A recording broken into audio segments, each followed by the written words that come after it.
All right, folks, we will get started. So this is Town Council meeting 20-25. Today is Tuesday, September 16th, 2025. It is 6:04 p.m. We are at the Town Council Chambers at 30 Main Street in Freeport, Maine. Our first order of business is the Pledge of Allegiance. Please stand. I pledge allegiance to the flag of the United States of America and to the republic for which it stands, one nation, under God, indivisible, with liberty and justice for all.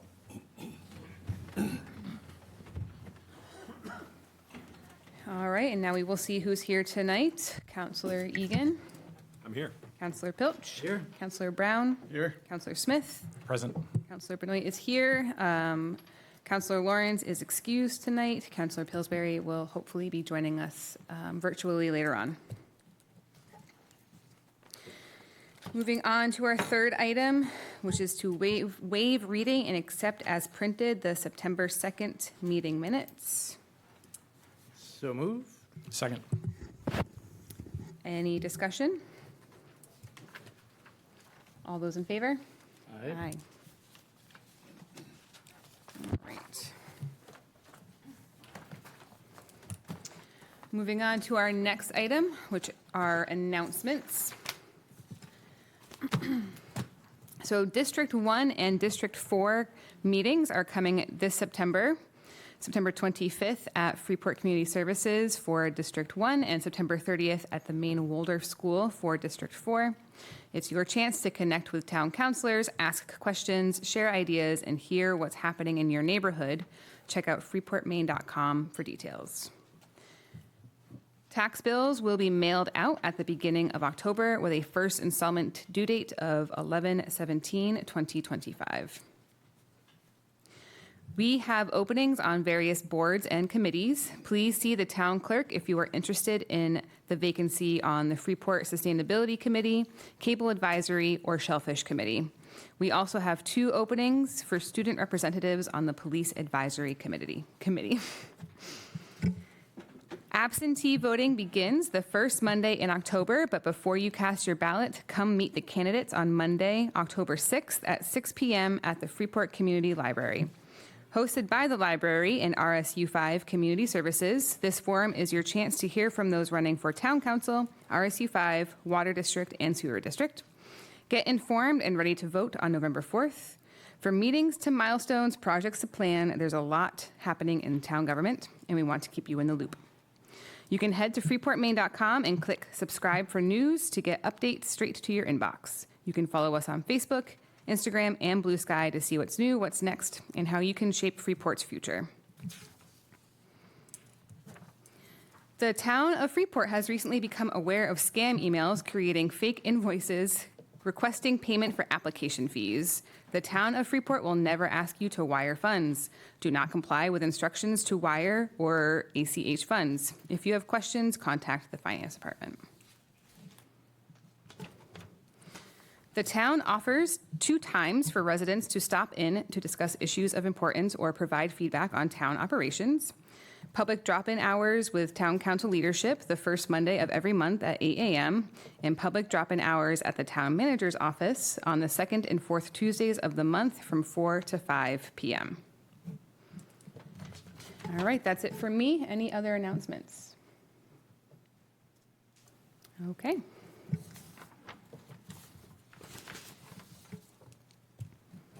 So then we will move on to our next item, which is information exchange. This is time for councilors to share conversations with constituents or from their committee meetings or anything else they would like to share with the rest of council. Do I have anything to share? Yes. I just wanted to share that District 2 meeting happened last week. It was lightly attended, but it was a good conversation that we had at Wolf's Neck among District 2 residents. And I'm just particularly pleased that we were able to have town staff there, particularly the police chief, as well as both of our alternative response officers. And they were able to present some great information about what resources are available through that alternative response program. And it was also just great to be able to answer questions from folks related to all of the planning projects that we have going on right now.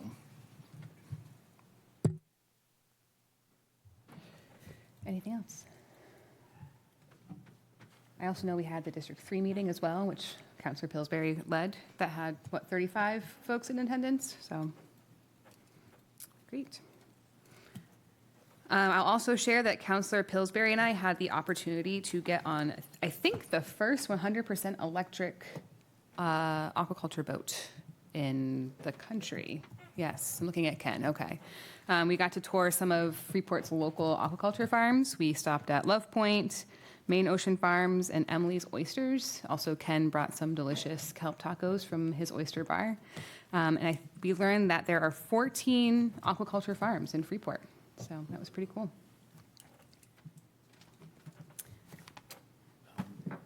I'll also just share, Municipal Facilities Committee met also last week.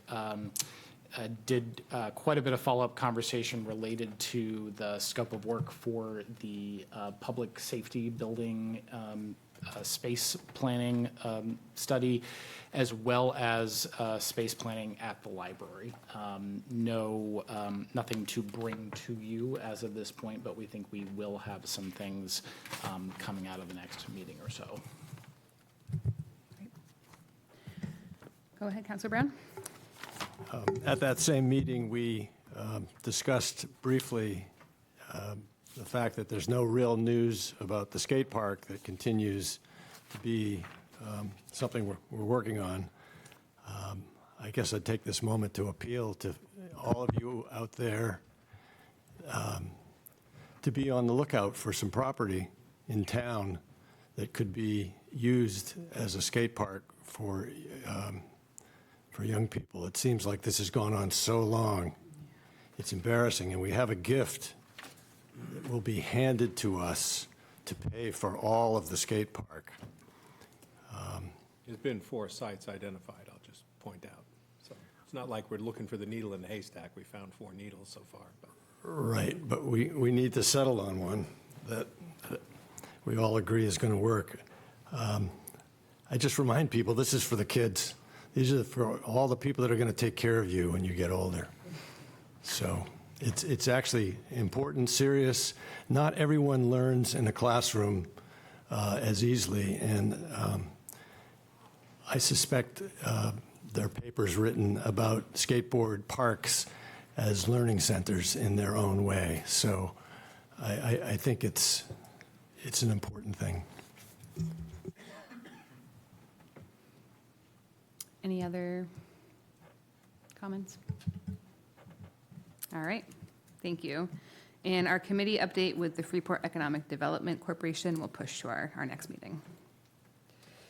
Which brings us to our town manager's report. I think the main focus will be on the Main and Bow intersection traffic control test project. So. While we wait for Brett to get into place, I will just let you know that taxes were committed yesterday. The tax rate is $13.85, so $13.85 per $1,000 of taxable valuation. The interest rate was set at 7.5% per annum. So if you miss your first half payment in November, interest starts to accrue on that first half balance.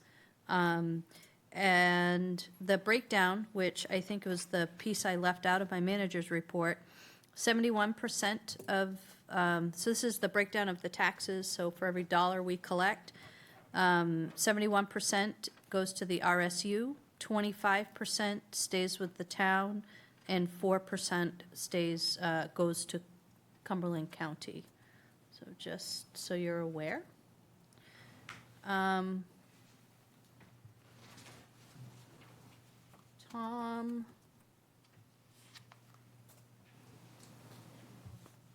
I am.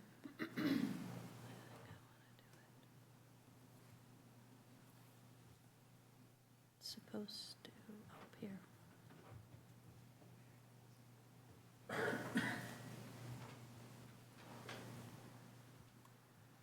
Sophie, before you move on to other stuff, I have a Yep. question about taxes when you're ready. Yeah, go ahead. Thanks for all the detail on your report on the stats. There are two additional pieces of information Sure. that I'd love to have. One is you broke out the 81% taxes come from residential-based, 18% commercial, and 1% industrial. Do you have, or could you get those stats for the last few years? If Sure. they're easily Happy available? to. I'm curious how that's changed Yep. over time. I don't have that off the top of my head, I but didn't I expect can you to. definitely get that to you. That's great. And the other one is just the impact on a median household. Oh, Median happy value happy to get that. Would you, can I just put that in next week's report? Sure. You bet. 2 weeks. Doesn't have to be next week, since we'll have an audience.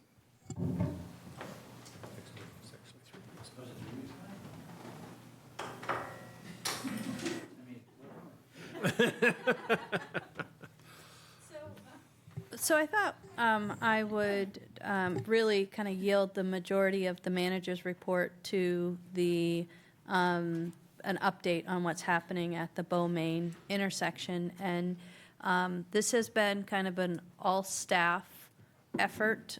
Brett is the face of it right now, but Brett and Caroline Pelletier, the assistant town manager, Earl, Public Works Director, the police chief, Nate Goodman, and the fire chief, Bob Bernard, have all been working behind the scenes. So, oh, and our assessor has been working to get us good pictures. So I'm going to turn it over to you, Brett, and you're going to walk us through this, and I'm going to try to keep up with you. Wonderful. Thanks, Sophie. I'm Brett Richardson. I'm the development director with the town, and I'm here to share an update on the Main and Bow intersection, including some of the data that we gathered in advance of the installation, so we can compare it to a few days of data since the installation's been in place. So if we want to go to the next slide. The real quick update on where this idea came from.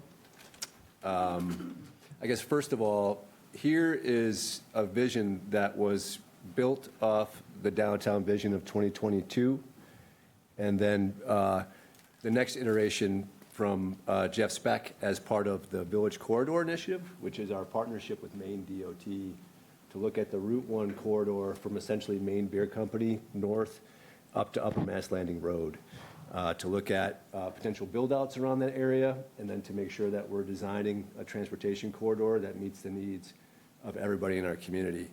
And there's been goals that the community has gathered a lot of input on to slow traffic, to have it be bike and pedestrian friendly, while still maintaining that vehicle throughput and access for public safety and delivery vehicles. So coming out of the presentation in June that many of you were at, this is sort of a vision of a gathering place at Main and Bow, which is considered sort of the heart of downtown. And so the trial that we're doing, as you see here, it tightens the intersection up quite a bit. It eliminates turning lanes and sort of prioritizes public space to activate the downtown, which is a primary goal of the downtown vision, where the retail base was in transition, and we were looking to pivot to a new future. Activating the downtown, the heart at Main and Bow was considered a priority, and so we're testing ideas to see what works, how much public space we can gather without impacting public safety and travel times. So that's the vision. That's what we're testing to see if we can approximate that. Stantec, global engineering firm, helped with the design. Some comments about that in a minute. Spec Dempsey, big planning firm, that Jeff Speck was here and did a great presentation back in June. Maine DOT is helping us out with the design. It's important to note as well that this partnership is designed to create a vision of the corridor that's buildable, and then we'll go with DOT as the town and go out and fundraise for that and leverage resources to actually build it. So having DOT at the table early is really a valuable partner. And then, of course, town staff. Sophie already talked about everybody from public safety to assessing who's involved in this. So that's our team who's been working on it. We can switch to the next slide. Update on how we got here. Downtown Vision 2022, a lot of public input identified this design as something to strive for. We brought this idea with Stantec's design and DOT's input to the Complete Streets Committee back in July. It's their purview to make sure that we're addressing the streets for multi-users and safety. Had a conversation with the council in July and then in early August, where they endorsed a rapid trial to try something this fall. DOT approved it. We collected data from August 18th to August 28th. We'll talk about the methodology and the data points that we gathered towards the end of August in a minute. And then on Tuesday the 9th, with DOT gear, the town really has had $0 out of pocket for this. This is important. This is a really cost-effective test because DOT provided the equipment. Installed on Tuesday, a week ago today, actually. And then, if you've noticed or paid attention, there's been some updates as we've learned that design, quite frankly, wasn't wide enough. It didn't accommodate buses. It didn't accommodate public safety vehicles. It didn't accommodate delivery trucks. And so Earl and his team were really responsive to widen the intersection, which will show some images in a minute, what the changes have been, to widen turning angles and make it more convenient and accessible for all the users that we need to serve. Next slide, please. So here's the original design. Essentially, three-way stops. I'm sure many of you have seen it, the delineators, essentially eliminating the turning lanes. And the purpose of this test really is not to suggest what that's going to look like, but just to determine if the traffic will flow appropriately and if public safety can be maintained. So what we see on the ground today is not remotely close to what it would look like. We're just trying to determine if it functions and operates well. That's what the purpose of this trial is. So that's the original design, and we'll show the changes that we've made in rapid response to the input and the challenges that we've encountered. Next slide, please. So I'm not sure if you guys can see that, but for a key, the red circles are the delineators that have been removed. The green lines are now where the new end of the reclaimed lanes are, and then the blue is the current bus stop, which will be moved down to boat, bike, and ski next week to create some more space. So essentially, the design that Stantec provided was too tight. School buses couldn't get through, delivery trucks couldn't get through, people were bumping into things, it was inconvenient. And so Earl and his team, 4 days in a row over the weekend, went out there and removed, adapted, made changes. And since we've made these changes, we've now seen 18-wheelers go through, we've seen school buses make the turn, we've seen delivery trucks be accommodated, and the traffic seems to be flowing. So just to be clear, we're working hard on this to make sure that we're learning, because it is a trial, and the design had some shortcomings. But from that, we've learned how to make it better. So that's where we're at today, is it seems to be, all the key stakeholders may not be thrilled, but they're meeting their needs. Next slide, please. And so the key data point that we measured, and we got input from Stantec and DOT on what to measure and how, was, does, and always stop work for traffic flow. And so we gathered data in advance 3 times a day for 10 days at the end of August. And the key point, three data points: how many folks were making left-hand turns, because when folks make a left-hand turn, that interrupts the other lanes from moving, and so you get cars that queue up to a certain extent. How many pedestrian crossing events happened? How many groups of people crossed the street? Again, that means the cars stop, and that creates potential for car queues. So left-hand turns, pedestrian crossings, and then car queues. How many 2-car queues? I guess we can go to the next slide with the methodology. How many 2-car queues? How many 3-car queues? How many 4-car queues? Or how many long queues, five cars or more? And we did this in 45-minute increments. 15 minutes at northbound Route 1, 15 minutes at southbound Route 1, 15 minutes at Bow Street. And the idea was to keep this relatively simple so that the person gathering data could focus on a few simple points to try to minimize human error. There's a lot going on. If you looked at the whole thing at one time, you could get confused. We really want to do a good job with a simple data set. So that's how we gather data. And you'll see we did pre-trial, and then we've had a chance over the past few days to gather data since it's been installed, and we'll compare tonight so you can see that. Next slide, please. So here's the counts. 4 counts at 11 a.m. We started just at 2 and 3.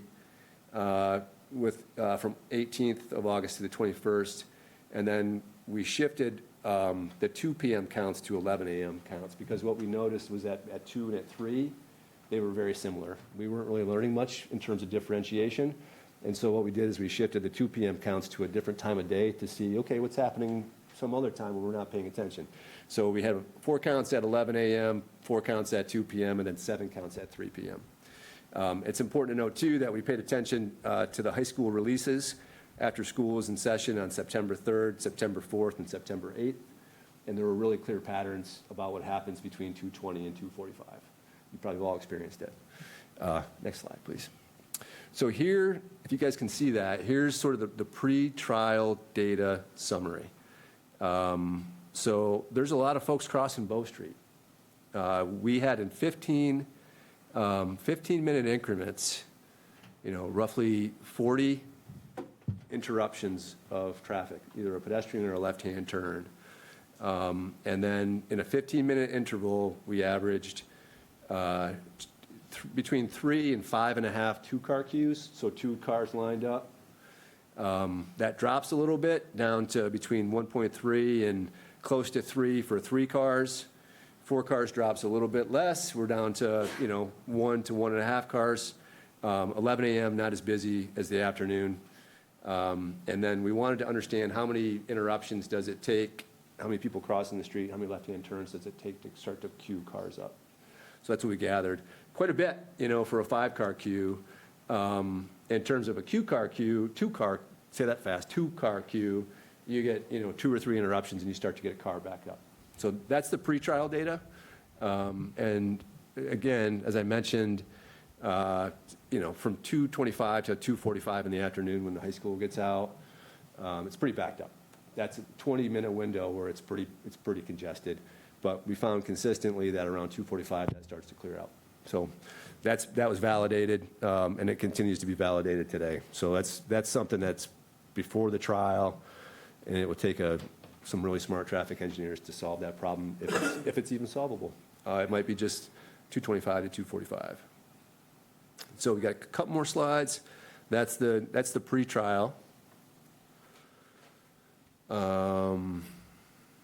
And then the post-trial, we've had, I think, 3 days to count that. We did, next slide, please. So this is the preliminary, this is after 3 days. And what we're finding is the 2-car queues have gone up a little bit, 5 and 5.7 in a 15-minute interval. And then dropping just like the other data did.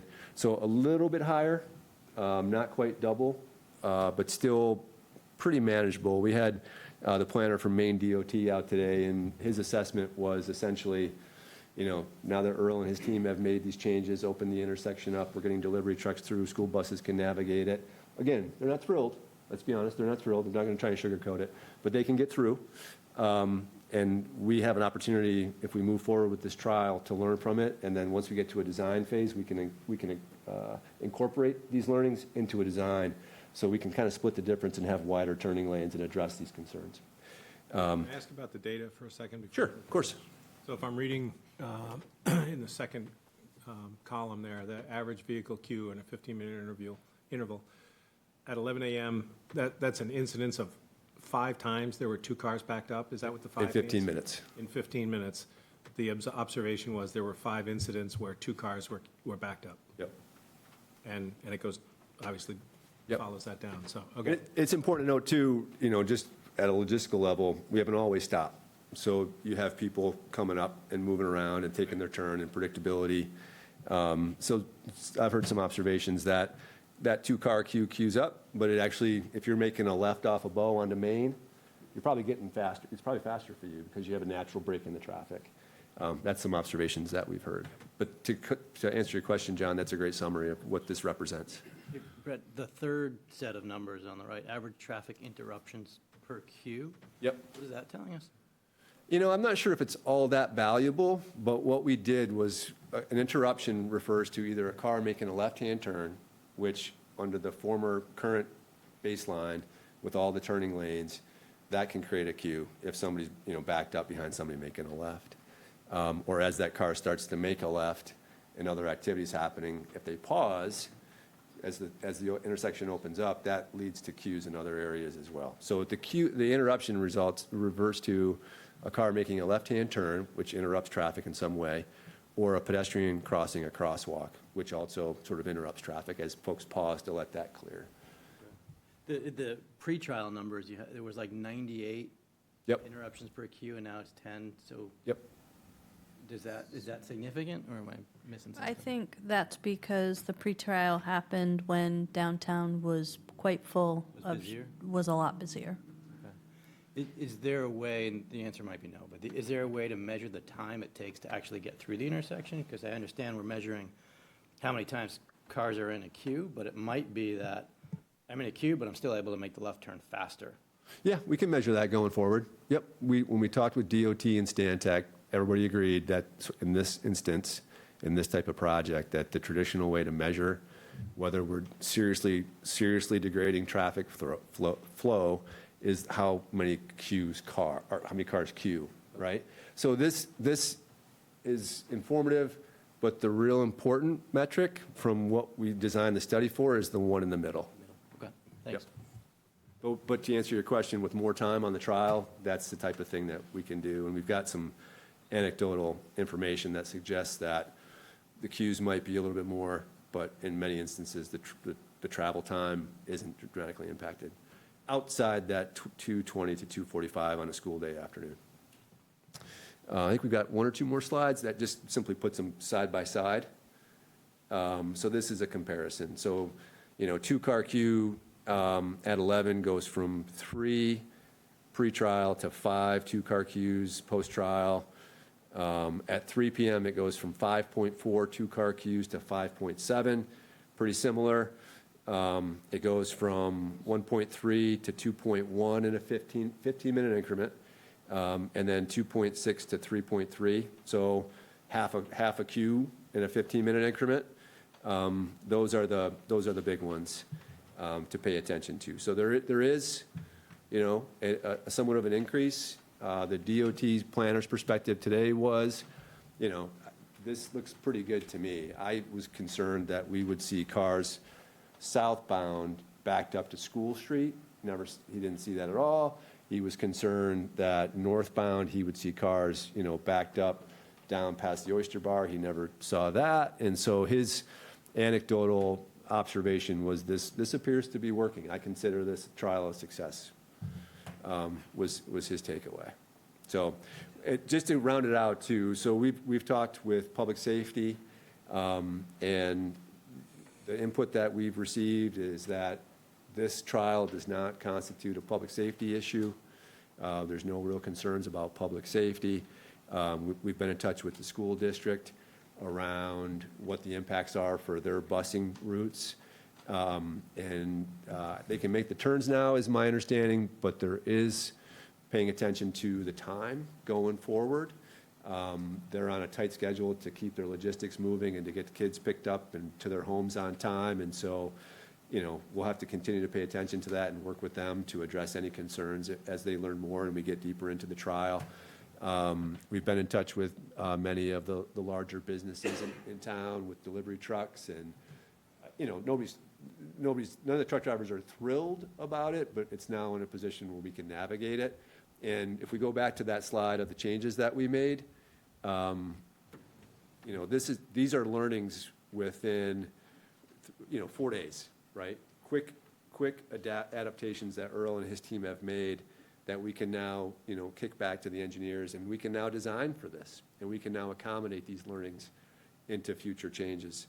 And it's important to note as well that when we talked about this with the council previously, the idea was to do something simple, fast, and cheap in the fall and learn from it and come back, recognizing that it's not peak season, that we've got peak traffic typically in July and August, and that to truly assess whether something like this works, we've got to see it in action in the peak season. And so the idea is to learn here, learn from it, improve, come back spring, summer, in the peak season and see what else we learn, or move on to partnering with the DOT to raise money to start to build stuff.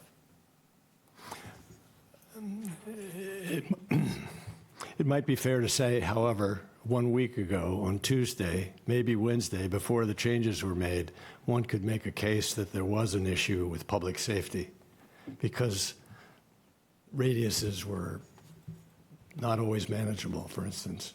Yeah, going into it, the discussions, I think, going back to the downtown vision through the partnership with DOT, the reason that we've really isolated to traffic flow was that there's an assumption that by narrowing lanes, the pedestrian safety improves, that by reclaiming space, the downtown opportunities expand. And so we'll need to test that more fully with a demonstration project, but the idea, there are some assumptions that there will be public safety benefits and downtown vitality benefits, but it's only worth going there if the traffic is reasonably manageable. And so that's really what we're trying to understand, is it manageable? So if I look at a complex situation like this, I sort of go immediately to the edges, which is there something that could hurt us that we just haven't seen? And so that's what this makes sense to be doing, testing in this way. And I don't know how you don't know what you don't know. In other words, I'd hate to be blindsided by something that we just didn't anticipate. I came up Route 1 to get to this meeting today, and I noticed the traffic flow on Route 1 was not uncommonly very high because there was an accident on Interstate 95. So that's an example of something that you don't, it's a tornado that's just come through. Yeah, I think actually the bus situation came to somewhat of a head today, and there was input over time. The engineers were pretty confident that there was enough space with that original design to have the tour buses that pull over in front of the flagship Ella Bean store, as well as the Breeze Metro buses that serve the region, that there'd be adequate space for them to pull over, drop folks off, load up, and still have the southbound Route 1 traffic going through. It's not working. We're not going to sugarcoat it. So what we're going to do, and all the partners and the stakeholders are on board with moving this during this trial before we can design a more full and thorough solution, will be to shift the bus stops down in front of Boat, Bike, and Ski where there's more space. It's sort of south of the trial area, so there's a little more wiggle room for folks to get around each other. And then we can design for a more thorough solution that meets the needs of the downtown businesses and our regional transit partner in the future. So, to that point, we're still learning, and I think, we're open about that. Would that bus stop move be permanent, do you anticipate? I think not at this time. I think there's a lot of further discussion. The tour buses are clearly a real asset to the community, and there's a long-standing habit to drop off and to bring folks in, and it's a real asset that we got to really take care of. It's good for the downtown businesses, it's good for our community. So we have to, that's a more thorough partner-based process to get to a good outcome. So, Brett, I would like you to just walk through real quick. We did have an accident Yep. here, and what we did to address that so it wouldn't happen again.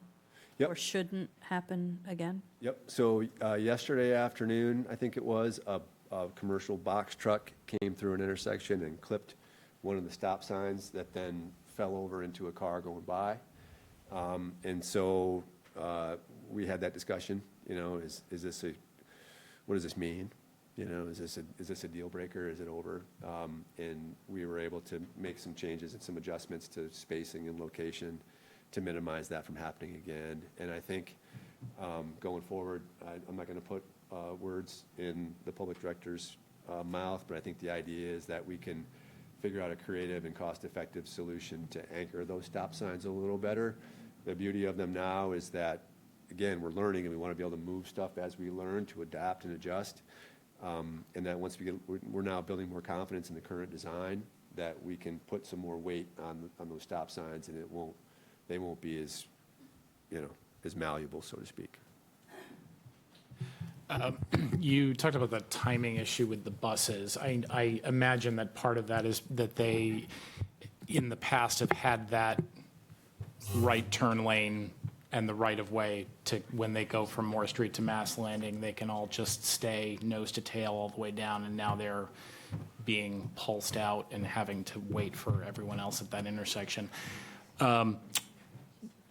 Has there been a conversation around public safety with any concern about timing of getting equipment through that intersection and to the north end of town or the east side of town? Yeah, for sure. That's a key consideration, right? That's front and center. We want to make sure that we can still continue to meet the needs of the community. And there was a fire call over the weekend. There's a data point where the truck driver, had some delays because there's less space for cars to get out of the way. But, we think that there's some adaptations to that can alleviate that pressure. We can design for that when we get to the final design to create some more flex in the way that these work. Luckily, we have lots of real estate with these turning lanes, right? And so we don't have to try to make the perfect the enemy of the good. We don't need to try to be really aggressive with how much space we put into sidewalk, right? There's room there to really amplify the turning lanes and make sure everybody's comfortable making those turn lanes and still have some really great downtown spots that fulfill the vision that the community's embraced. And so we think that in the near term, we've heard as late as 5 p.m. today that there's no major concerns from a public safety standpoint. And we know long-term that that's a priority and we can design for it. I know LL Bean has participated in the conversation around this via Complete Streets. Have you had updated conversations with LL Bean in terms of how they're sensing this is impacting traffic on their part? Almost daily. Yeah, that's we've been on the phone a lot. Hey, how's it going? Is this working? What are we learning? What's the impacts? And so last few days, almost daily. And it's a learning curve, There's the jury's still out, frankly. We're not ready to declare victory, but they're obliging it and are open to it and haven't seen that I've heard any major impacts. That said, we need to move the buses.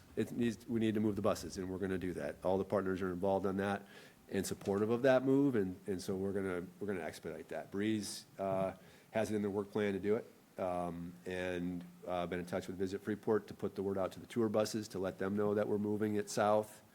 It's nothing new. It was done a couple years ago when the flagship facade was being worked on. These buses were moved down to boat, bike, and ski. So we're just pulling an old trick out of the hat, and we'll adapt to that. Can you remind folks when this iteration will end? Yeah, it's designed to be an 8 to 10 week trial, and that's weather dependent. So that takes us into early November basically. But if we see big forecasts that are going to create issues for snow removal, then we can end it sooner. But it's really an 8-week trial to determine, again, we're not trying to solve every problem. We're trying to narrow our design options. And the next step for the consultants, once we learn from this, is they're going to be sharing with the town at the end of September a current conditions report for what they've seen on Route 1, traffic, collisions, pedestrian amenities, gaps in the infrastructure. We're going to have that in September. We'll learn from this, and then the conversation will shift to the next steps. Here are some different things we could do.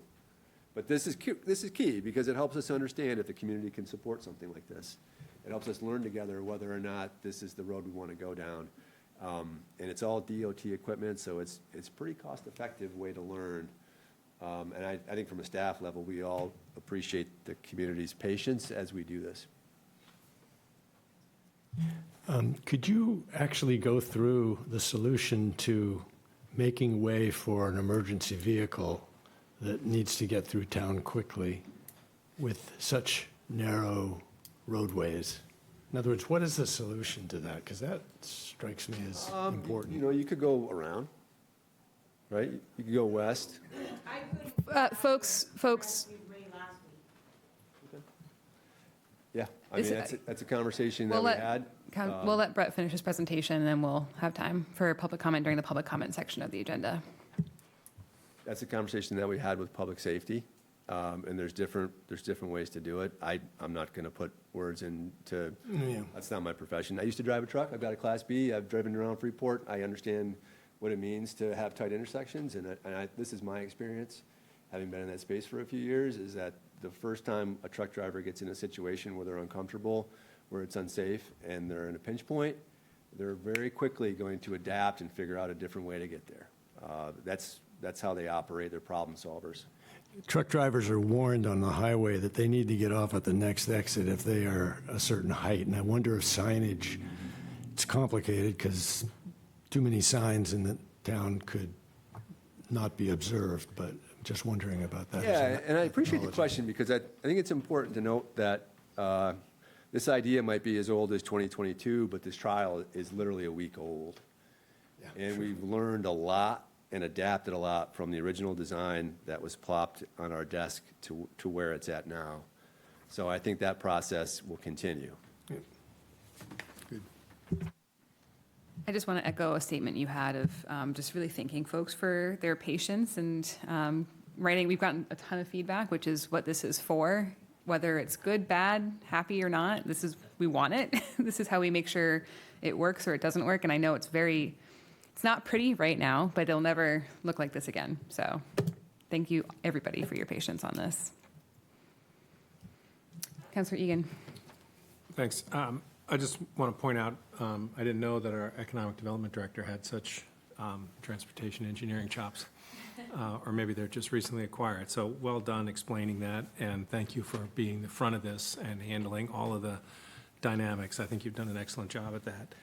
And I guess I go back to something you said earlier, Brett, which really resonates with me, in that change is hard, and not everybody's going to like this, and everyone's going to adopt their personal experience of going through this intersection with optimizing what should be done.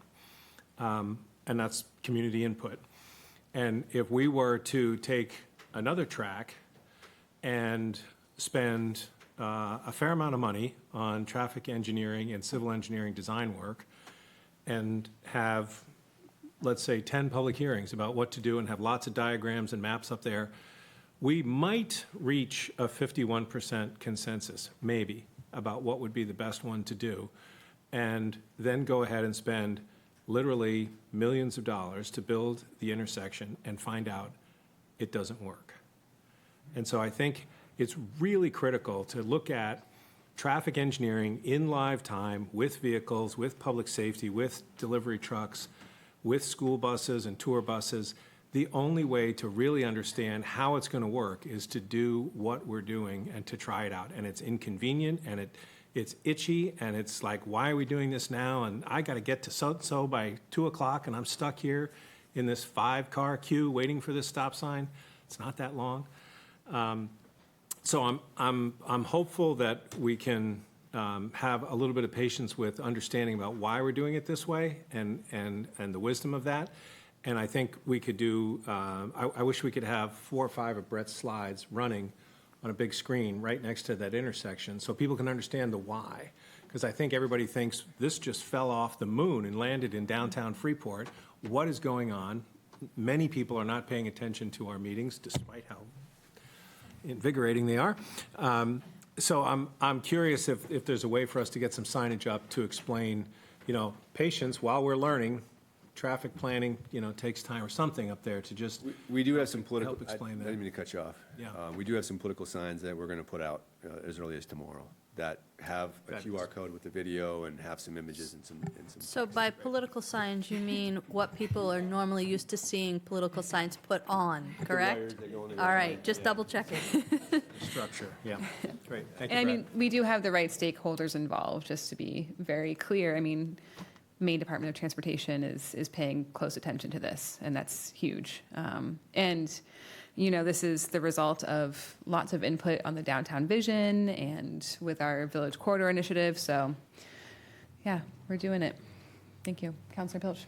I just want to add to what Councilor Egan said. I think it's important to reflect on the why, right? This didn't drop out of the sky saying, we'd really love to see a 3-way stop sign intersection at Bow and Main Street.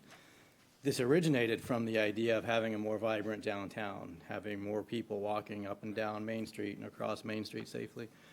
And like John was saying, there's not an easy way to say, okay, let's just invest the money to make all the changes and call it done. We need to figure out what the right steps are to get there. It might look like part of this, it might look like something completely different. Doubt we'll see a roundabout, but you never know. Like, there are all different kinds of things that could come into play. So this is one of the things that we're testing to say how much of this is working, how much of it is not working. The one thing I'm relatively sure of is that whatever comes out of this effort, it will probably not be yellow plastic pylons in the middle of the road making, I don't think that's the solution. So when we get to public comment, which I think is coming up shortly, it's interesting to know that you hate it or you love it. It's much more helpful to know that, hey, I tried to do this and this is where I got stuck and it was this particular lane I was coming in and that was where I got delayed. So the more specific feedback you have, the more helpful it will be for us as we go forward to figuring it out. So, Yeah, and I know staff is making sure that there's a collection method so we don't lose any comment that we've received via mail, phone call here tonight as well. So we'll make sure we have it. Any other questions for Brett? Okay, great. Anything else from the manager? Oh, no. Oh, no, okay. All right, so we are moving on to our public comment period. This is limited to comments on items that are not on the agenda. That, I know we have update on the Bow and Main intersection on our agenda, but we're not going to count that. So if folks do want to give comments about Bow and Main, Councilor Farrell, please, I'll get there. Councilors, and good to see you all. But I will say, There is a, 1 second, Daryl. I will say, we just ask that you keep it to 3 minutes, introduce yourself, difficult. and take it away. So I'm Daryl Fournier. I live at 3 Fournier Drive down the east end of town. So I'm going to give a little history lesson. Back when I was fire chief here the first time, we actually did a response time study. I disagree with some of the comments that was made here early today. The two districts that are the most response time is District 4 and District 2. Those are two districts. I want to remind the council, you have many responsibilities here, and I know how difficult that job is because I did 3 years there. However, public safety is number one. We're not meeting it now. We have fires that double in every 4 minutes. Heart attacks, we need to be there within 5 minutes. Choking, we need to be there in 5 minutes. There is definitely, through this design, an increase in response time to District 2 and District 4 that needs to be addressed. One thing that was not discussed here this evening is the impact you're having on Justin's Way coming out. I went to my granddaughter's soccer game just this evening, and I counted 17 vehicles backed up on Justin's Way coming down because the traffic had backed up north to turn right or turn left. So the impact we're having at this intersection is spreading throughout the whole Main Street area. It's moving up north to Justin's Way. It's impacting School Street. So we need to look at the big picture here and take that into account. Now, the interesting fact I found, we talk about public safety. So I looked in, I wanted to see if we had any incidences where people were hurt there. So I looked at the past 10 years. We had 2 PI accidents at that intersection of Main and Bow Street in the past 10 years. This has been here a week, and we've already transported one lady with PI accidents just within a week. So that's telling me, something's not working here. I am kind of disappointed that the very long trial period we have, I think that needs to be shortened. That's too long. I don't know what the answer is, but we need to go from there. You are engaging a lot of people in the business area and everything, but also I've had several calls, believe it or not, from people that are trying to come down, particularly on tractor trailers northbound, making the swing, coming from the north end of town, heading south on Route 1 and swinging on Bow Street. You've got construction vehicles, which would be a 7-yard dump truck trying to carry a flatbed to do construction, which we have a number of construction going down there, very difficulty. If you have a chat with the guy that delivers the milk and takes it from Wolfsneck Farm every day, he's having a tough time. So I'm glad we're doing a study, but it needs to be lessened. We need to look at our impact it's having on the other area. And the thing that really has changed a lot over there, Pleasant Hill Road has become a major thoroughfare now from Brunswick. It's unbelievable. I go down, and we did a great job by putting a stop sign down at Pleasant Hill Road and Flying Point. That was a good move. But what we're finding the impact of this coming over is having detrimental effect. And one of the promises that the council made when we put School Street Extension through, and all the comment from those people in the area, we didn't want more truck traffic, so we shut down truck traffic coming out of Bow Street Market to turn right, go up School Street Extension, and they can't make the corner anyway at School Street, Maine, no way possible.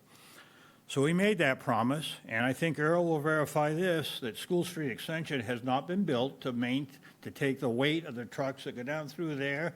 A lot of people sneak through there, but it does damage that road. So they've got a lot of issues here. I would love to discuss it with you more, but I think this needs to become to an end a lot less time than 8 weeks. I think we're going to find our answers. I think we can get them in a couple of weeks, quite honestly, with you, because it is impacting public safety. That's one of your primary responsibilities. And, as living in a rural area, I don't want to see my response times increase. So thank you for your considerations, and I appreciate it. Thank you, Daryl.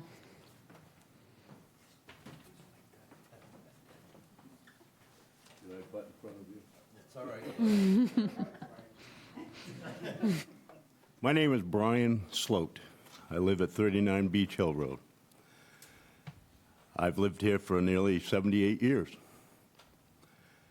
And I have been on the fire department for 50 years, and I'm still active. And I served almost 12 years on the police department. During those times on the police department, I never answered or never saw or never heard of an accident at this intersection. Not one. I believe we had a pedestrian in during that time, but that was it. Now, I want to take you back in a little bit of history. When I was in junior high, there was a traffic light erected in the middle of the square. And that's called the square for historical reasons. But there was a traffic light erected there. And I can remember there were 8 shoe factories here in Freeport at that time. And there were thousands of employees. And those shoe factories came from where LL Bean's corporate office is now. That was the Casco Bay Lace Factory down in that area, all the way up through past Mechanic Street. Everybody started work at 7 o'clock in the morning, and everybody ended work at 4. So in comparison to today, it's probably the same as an influx of tourists coming into the center of town, whereas at 4 o'clock you had that influx of everybody getting out of work coming into the center of town. So it was very congested, but only for a short period of time. So the traffic light went up.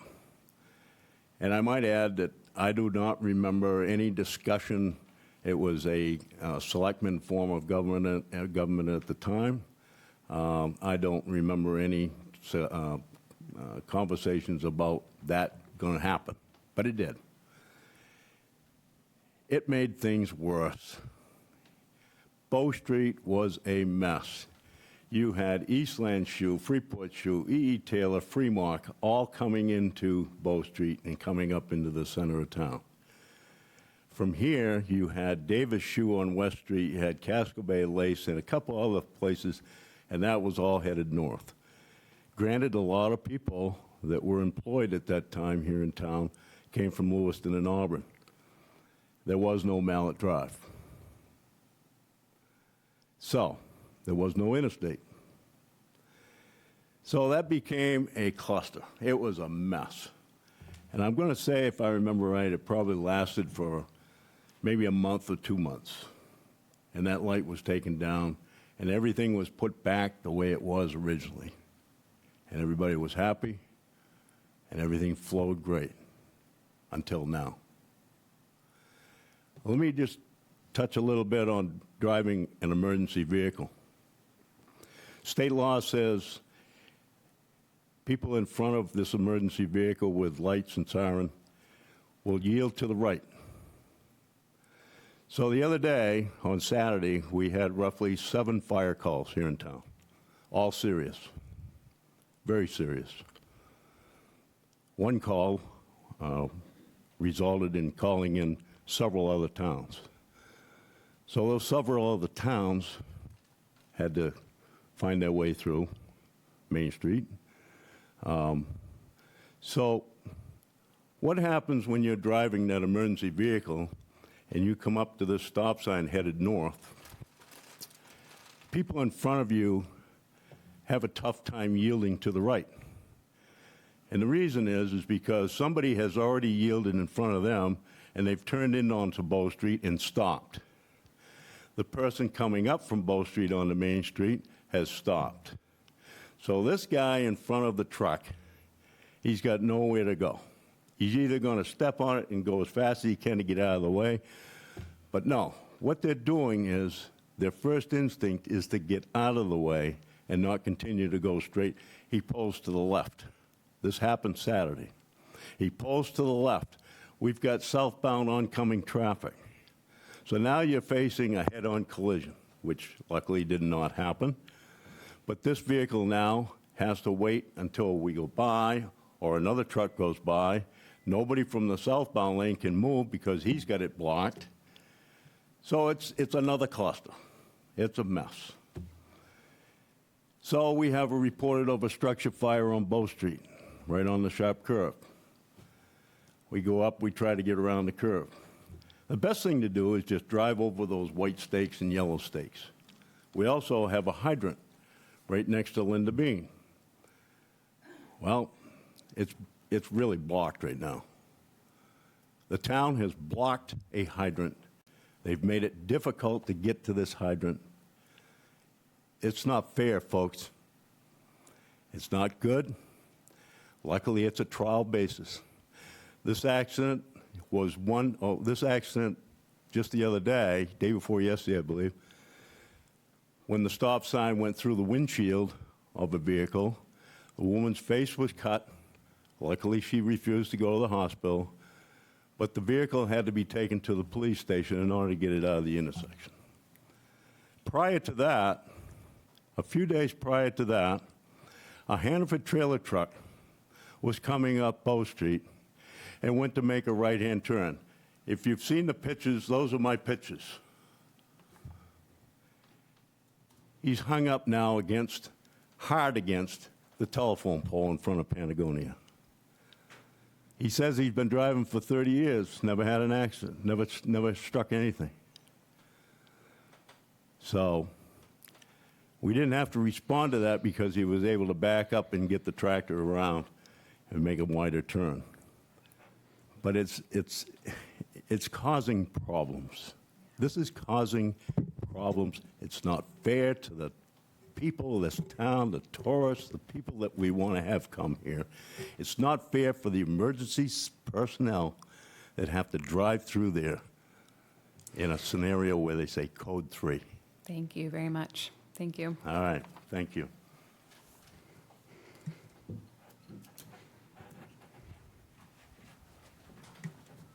In Winship, 16 Prout Road.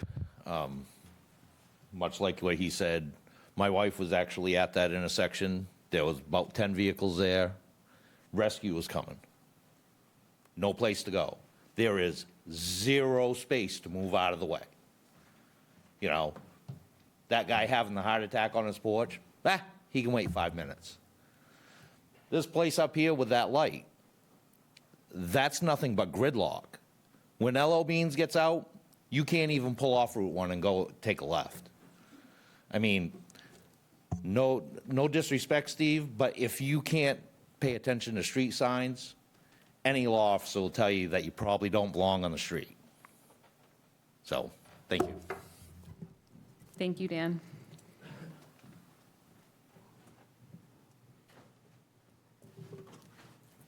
My name's Al Hindley. I live in North Freeport, up on the Wartown Road.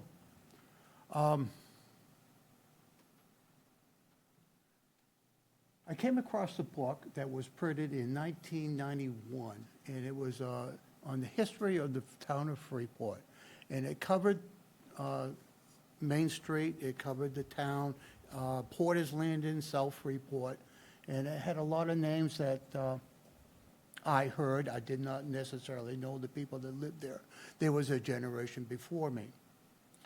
But the book was, I think it was 7 by 9 or something like that, and it was a nice little book, and it was a good reference, good little history.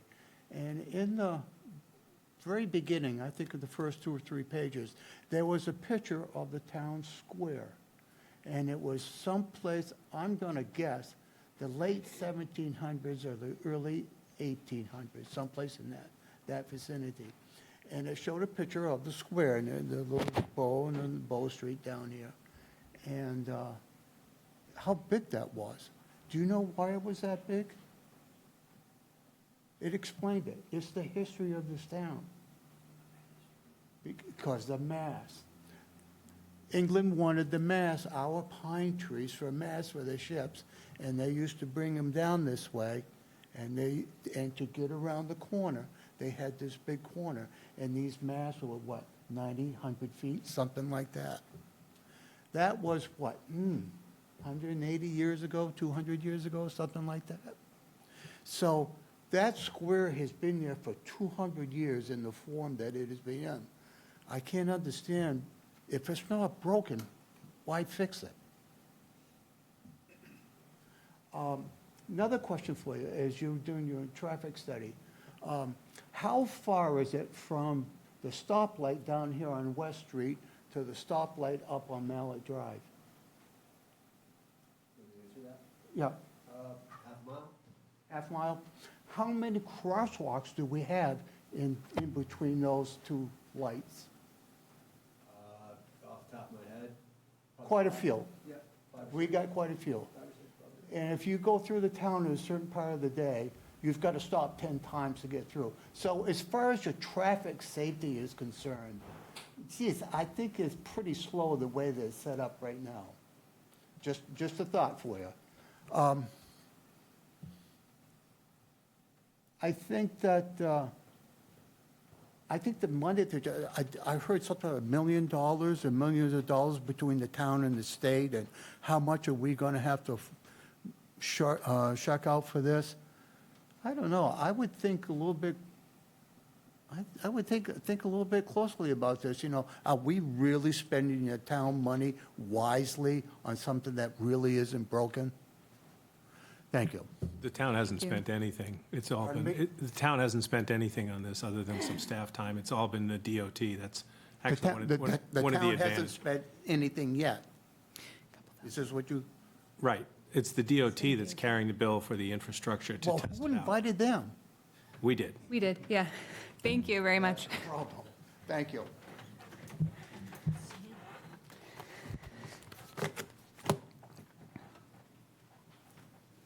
Hey, I'm Sam Capalla. I live on Main Street, just north of town. The first time I drove through the intersection, my thought was that we were going to hear a lot about it. It was confusing, you know, I think, to drive through with the big pylons. They're at eye level if you're driving anything other than a big truck that comes up high. So it's a lot to swallow to come in quickly like that. But I want to make sure that we as a community and you as a council don't overlook the good that can come from reimagining this intersection. And maybe it's the case that the tweaks are very different. Maybe it's the case that there's not a four-way and this isn't the place to do it. But I think that the community has heard over time that Main Street does need attention. And I commend the way that we're going about this, because we didn't just cut the street apart, put in a bunch of curbs, try a bunch of stuff, that, put it in stone, quite literally, as it would be a road project, and then learn the lessons after the town money is spent. So I think that by doing this in a temporary fashion, yes, it's unfortunate. I'm not a firefighter. I've never driven a fire truck. I do not pretend to understand the concerns, and I certainly would not want to increase wait times. But there are narrow streets all over the state, all over the country. There are downtowns that have narrow streets, that have intersections where it is difficult to get out of the way. And in general, people learn these intersections. They learn to navigate them. And I think that without disagreeing with anything that's been said tonight, I'd want to make sure that we don't miss an opportunity just by saying it wasn't broken, it doesn't need to be fixed, because I think there are things that could be improved. And we have heard through the Downtown Vision Plan and through other planning efforts in town, we've heard that the center of town in front of Ella Bean is a real opportunity to create a community space. And it's going to be difficult when people are going through there at 25, 30 miles an hour. I certainly agree with the comment that there are maybe too many crosswalks. I know we heard that from the traffic consultants as well, so that's certainly on their radar. So again, not to disagree with anything that's been said. It is a little bit chaotic. It's confusing to navigate. I think the community is full of smart and committed people who are going to be great drivers, and we're going to figure it out, whatever the final implementation is. So let's just keep our cool heads about us, and we're going to come out of this better. Thank you very much, Sam. Okay. Any other public comment on this item or others? Go for it.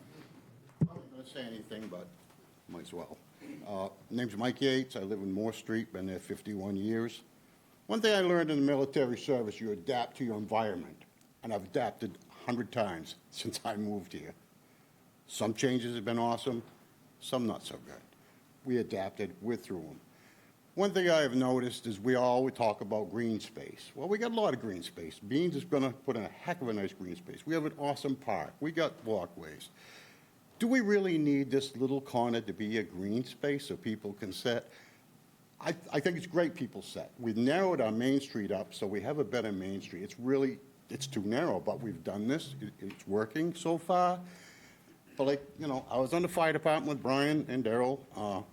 You go down there in a structure fire or emergency, God forbid anybody gets heart attack, whatever, you can't lose a second, not a second. Your main goal is to get to the individual or the fire. I think this is going to add a little bit. I know the traffic studies, but has anybody been there when Ella Beans lets out and they're from McDonald's almost back to Beans, and you come trying to go down, Nathanize it, to take a left?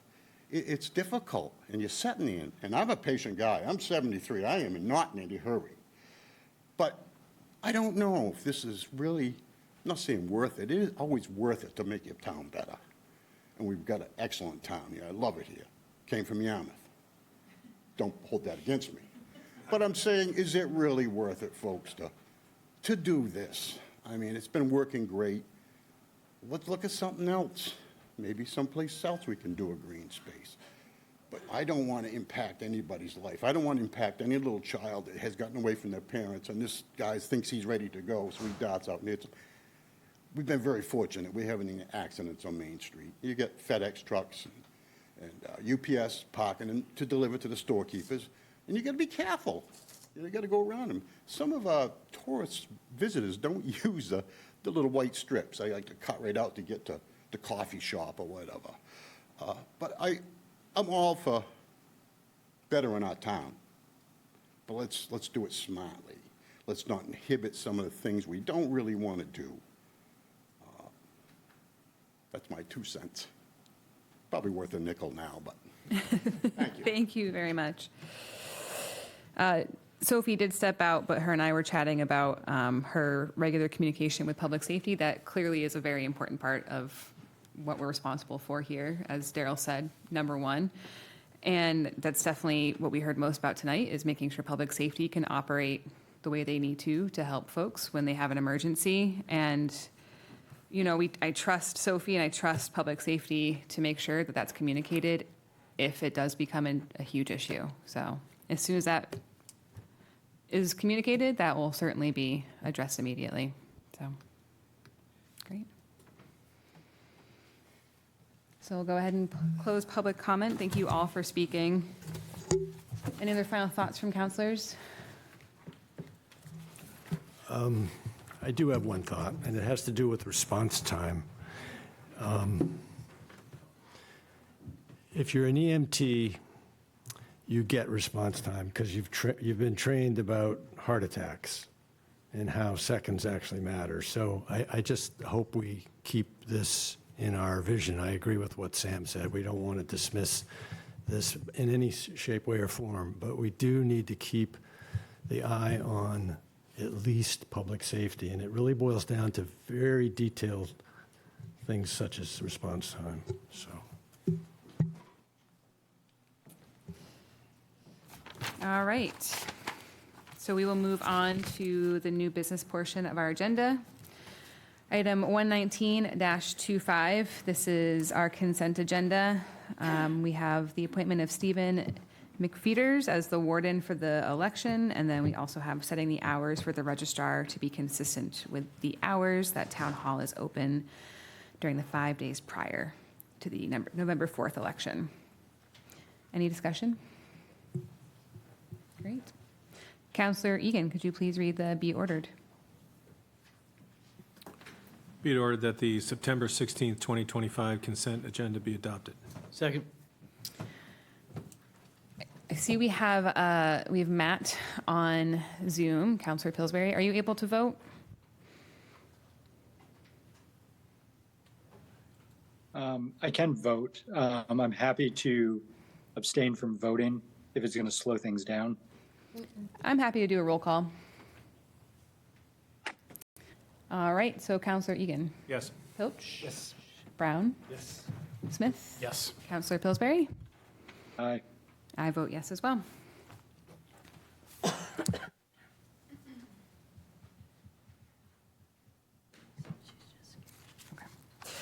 All right, next item 120-25. This is our public hearing for the 2025 comprehensive plan.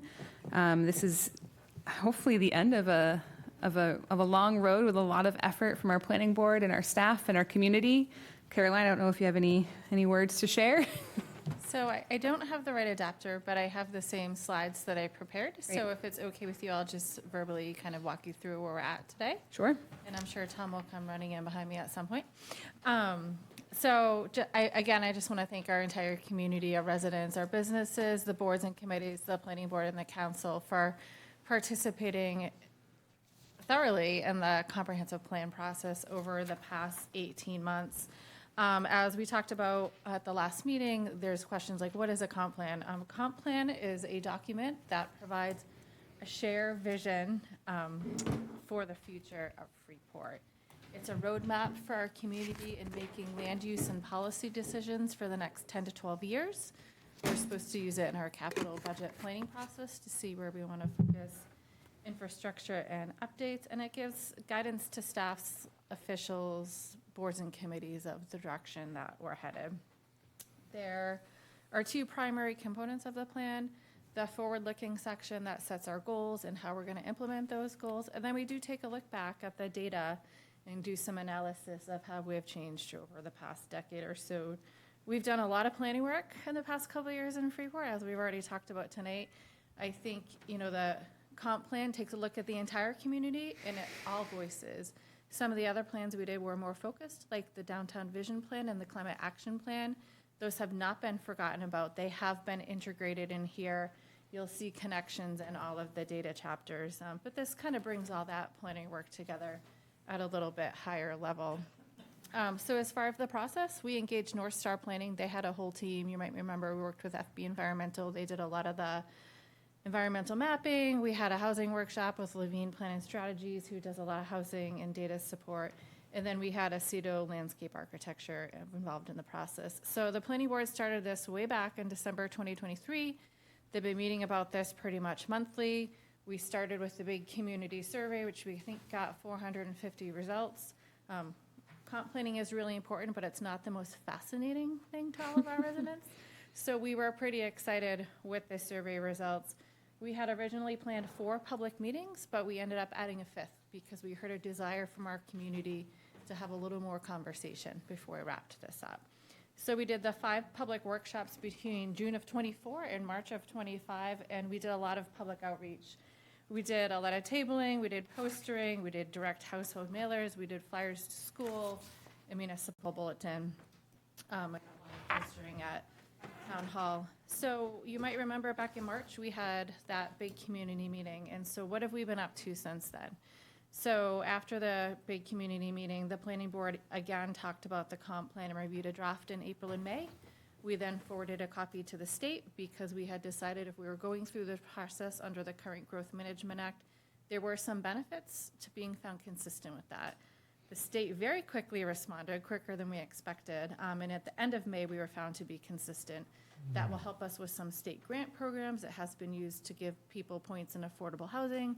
I don't know what other opportunities the town might present the state might present down the road. In July, the planning board looked at any public comment that had been received since the draft was posted. They looked at any comments from the state, and they made some minor adjustments to the plan. As we talked about the last meeting, one thing there was a lot of interest in, and which is pretty important for our community as we move forward, is the growth areas. The planning board did take another look at that and decided that they had already shrunk them back from what they are today and decided to keep those as is and as presented at the public meetings. In August, the planning board had a hearing on the draft, which is before you tonight for consideration. If you missed the past 18 months, you can still get involved, get up to date. We still have the Future Freeport website live, copy of the plans on there, some recordings, some of the broken down material that we've looked at over the past 18 months. Eventually, if this gets adopted and goes forward, we will transition that to be hosted on our website, but you can still catch up if you want to see what we've been up to. Happy to answer any questions that you have. Thank you very much for your work on this as well and driving this on the staff level. Much appreciated. Any other questions for Caroline at this point? Finish line. Almost. Don't call it quite yet. You can see it. All right. Well, with that, I will open up the public hearing. So if anybody has any comments before we take our vote, now is the time.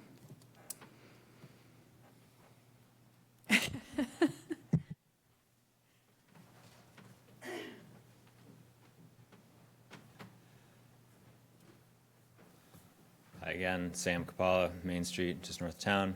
I'm the chair of the planning board. I just want to say real quick, one last time on the record, thank you to the council.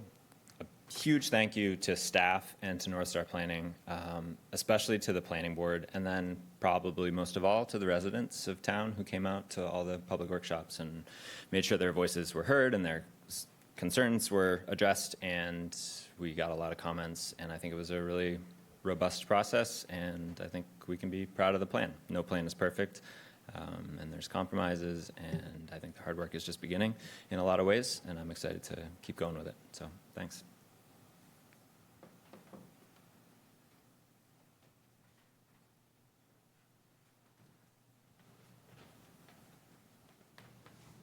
Hi, my name's Steve Schliff. I live on Harvest Ridge Road, and I'm new to town, moved here in March, so I have not been involved, and been kind of learning more about the area. Moved from Pownell, where we've been for a few years. When looking at the plan, for the most part, I really like the plan. I'm not here to be a critic. I have concerns given what I'm seeing where I live. We're in a condo that is very much in the Concord Brook Gully. I'm seeing the plan looking to grow in a lot of the area that is that gully. As I read the plan from a few years ago, what I see there is a lot of concern about wastewater, but that's primarily in the north. Where we are, the main concern was really about invasives. And what I'm seeing is the stuff is headed for the conservation land. I'm concerned that if that isn't addressed more strongly than it has been, the additional development is, yes, it's going to increase more wastewater, but as more impact happens in that area, it's an opportunity for that stuff to continue, and I'm concerned about what's going to happen with the natural areas, especially toward the east. I do not want to be in the way of this plan. I like what I see in this plan. I would like to be involved in this, and I have concerns. I just wanted to raise them.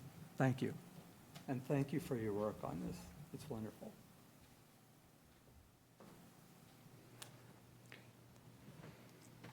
All right. Would anybody online? No hands raised. Okay. I guess with that, we will close the public hearing.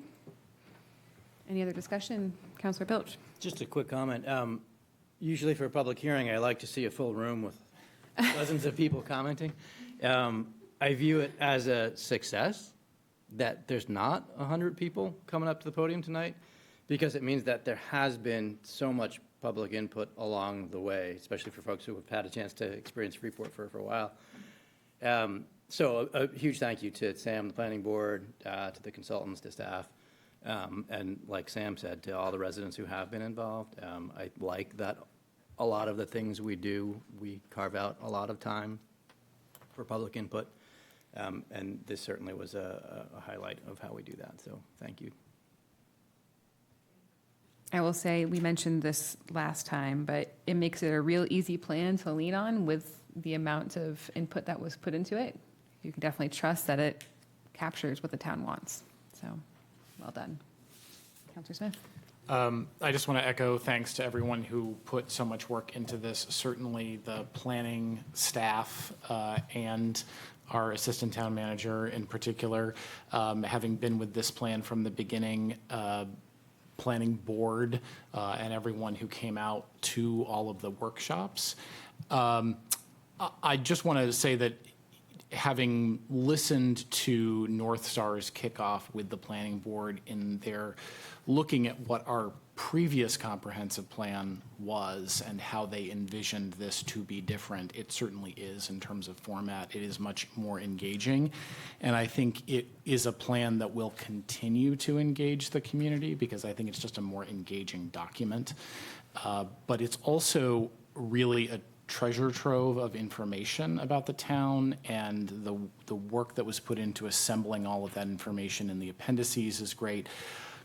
I also think, as we've said a number of times, this really did incorporate a number of other pieces of planning that have happened, but it also was synergistic because of what was also happening with the community portrait project, the fact that so many of those images of what our town looked like in 2024 being worked into this.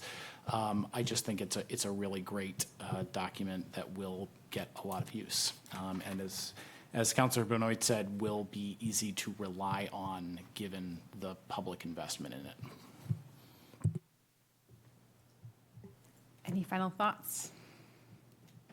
I think I'm to you, Councillor Pilch. Be it ordered that the 2025 comprehensive plan be adopted. Second. All right, Councillor Egan. Yes. Councillor Pilch. Yes. Councillor Brown. Yes. Councillor Smith. Yes. Councillor Pillsbury. Aye. Councillor Benoit votes yes. All right. Congratulations. Very exciting. I really wish we had something to balloons to drop or. Have another project to work on. We're good. Right.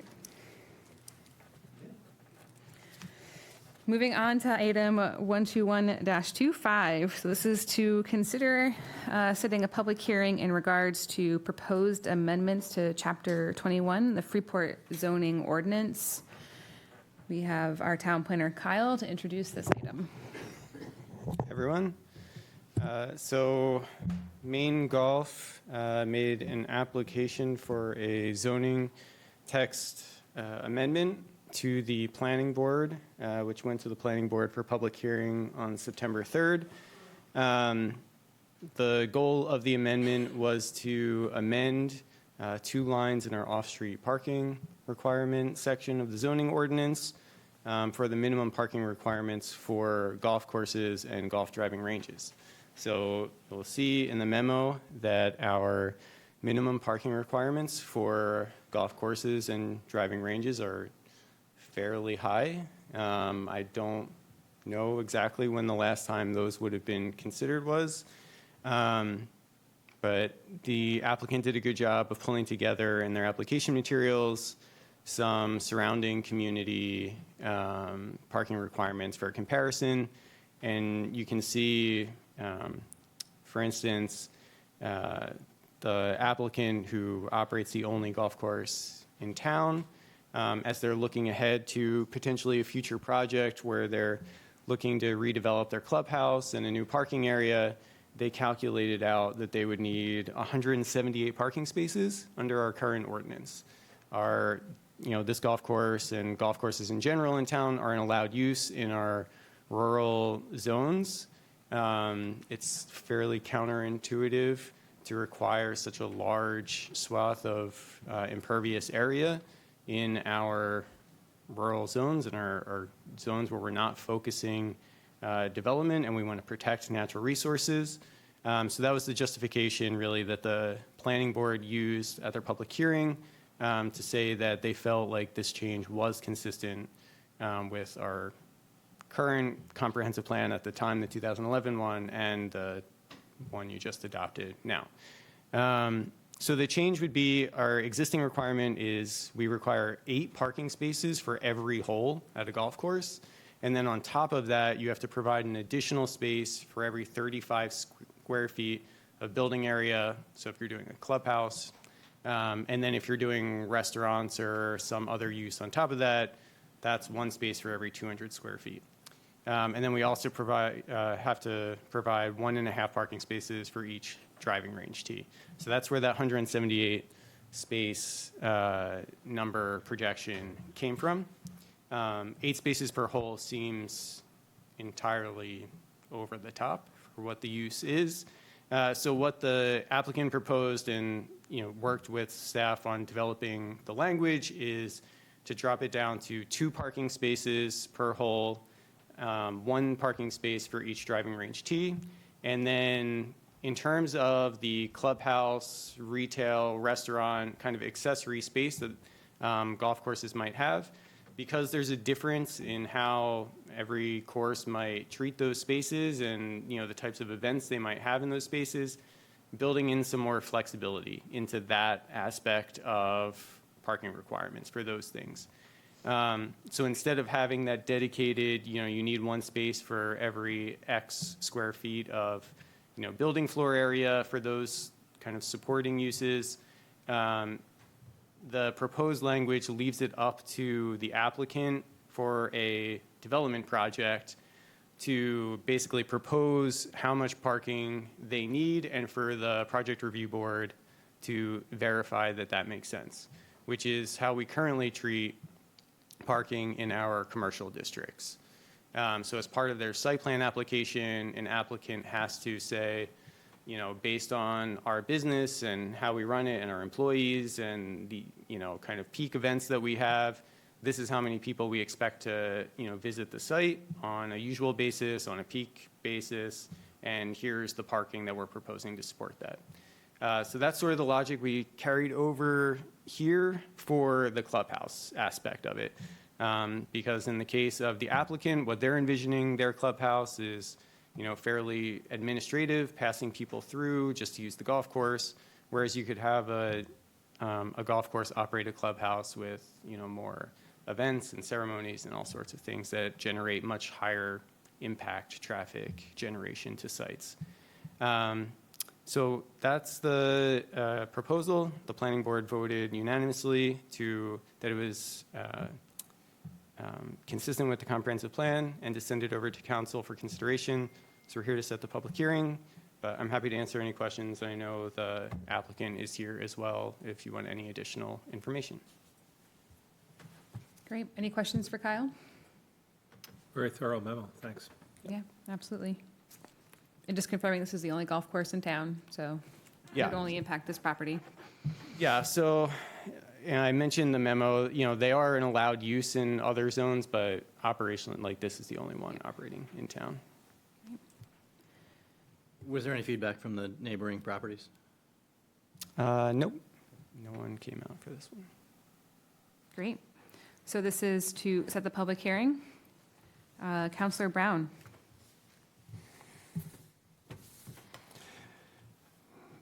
Be it ordered that a public hearing be set for October 7th, 2025 in Town Council Chambers, 30 Main Street, Freeport, starting at 6 p.m.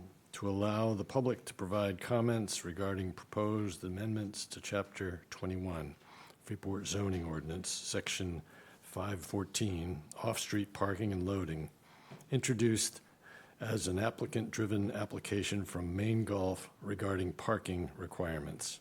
Second. All right. Counselor Egan. Yes. Counselor Pilch. Yes. Counselor Brown. Yes. Counselor Smith. Yes. Counselor Pillsbury. Aye. Counselor Benoit votes yes. Thank you. Thank you. All right, moving on to item 122-25. This is to set a public hearing regarding the proposed amendments to our general assistance ordinance. Sophie, would you like to introduce? I would. So every year, council is required by state law to review the appendices to the general assistance ordinance and to adopt appropriate appendices. We have fallen back on the model appendices that the Department of Health and Human Services and Maine Municipal Association provide for us each year. You have a brief memo from our GA administrator, Carrie Weeman. So the ordinance will change from time to time. The state does not have the newest additions to reflect changes in state law yet, so you'll probably see that later this winter. But for now, the appendices set the maximum that we would provide to an individual, or the Appendix A is the maximum qualifying income to participate in this program.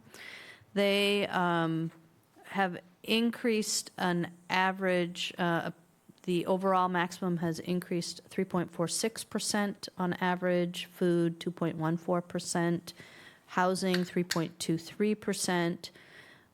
The mileage reimbursement has gone up a whopping 4 cents, and the remaining appendices D, E, F, and H did not change.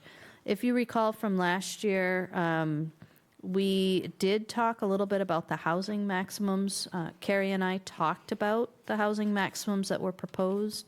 What we're finding now with general assistance is that the lack of supply of housing, apartment rentals in Freeport is driving the cost way up, and quite frankly, we are usually finding the best success working with housing opportunities out of Portland, which will find housing for people anywhere from Bath to Portland.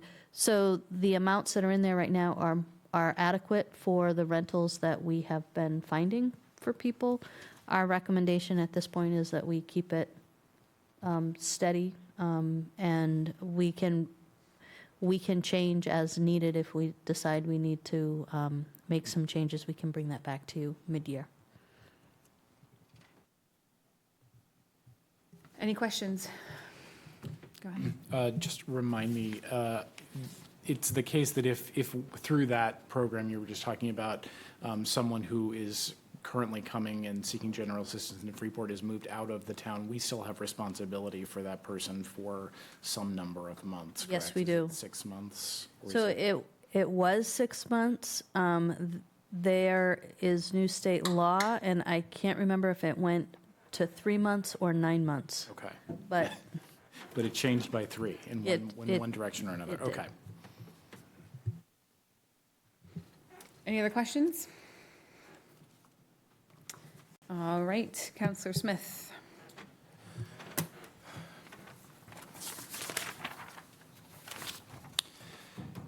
Be it ordered that a public hearing be set for October 7th, 2025 in Town Council Chambers, 30 Main Street, Freeport, starting at 6 p.m. to allow public comment regarding amendments to Chapter 46, General Assistance Ordinances, Appendices A through H, for the period of October 1st, 2025 to September 30, 2026. Second. All right, Counselor Egan. Yes. Counselor Pilch. Yes. Counselor Brown. Yes. Counselor Smith. Yes. Counselor Pillsbury. Aye. Counselor Benoit votes yes. I'm going to recuse myself for the next item, as I have been doing with everything related to the proposed parking moratorium. And again, that is, Counselor Smith is the Executive Director of the Freeport Historical Society. All right, so this is the follow-up from our public hearing on 9/2. We had a robust public hearing that night about the proposed moratorium on paid parking. Just a reminder that this would be a temporary pause while council discusses policy around paid parking. Right now, it would, if it was passed, it would be ending in December, correct? December 21st. December 21st. And if we are able to complete our work by then, great. If not, we just have to prove that we are making progress. Any discussion from council based on thoughts from our public hearing? Just one quick one. I don't want to necessarily reopen the whole debate, but I do want to point out one of the things that's been weighing on me is that as we think about our policy, there's the do we want paid parking or not, which is a political decision.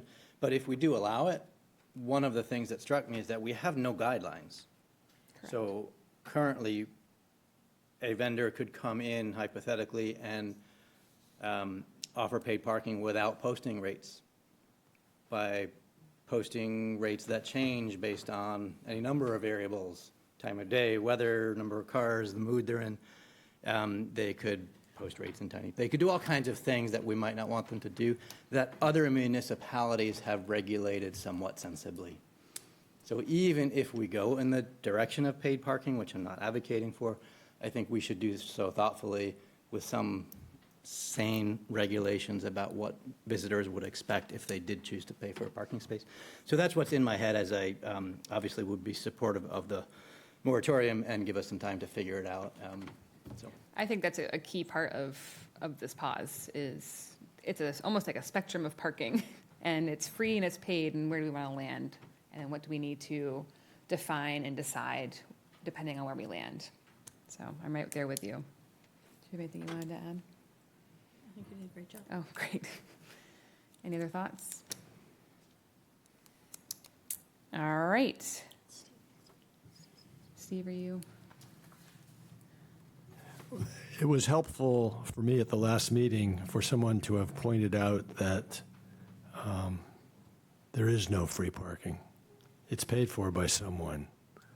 And I guess that's in the back of my mind. I haven't figured out how this dilemma will be solved, but there are commercial interests. There are nonprofit interests who serve the town, and their value is measurable in some way. So it is a complex issue on the table Absolutely. that I'm sure we'll come up with a good solution. But anyway. So I know in the memo that we had for our last meeting for the public hearing, that included sort of a timeline of steps.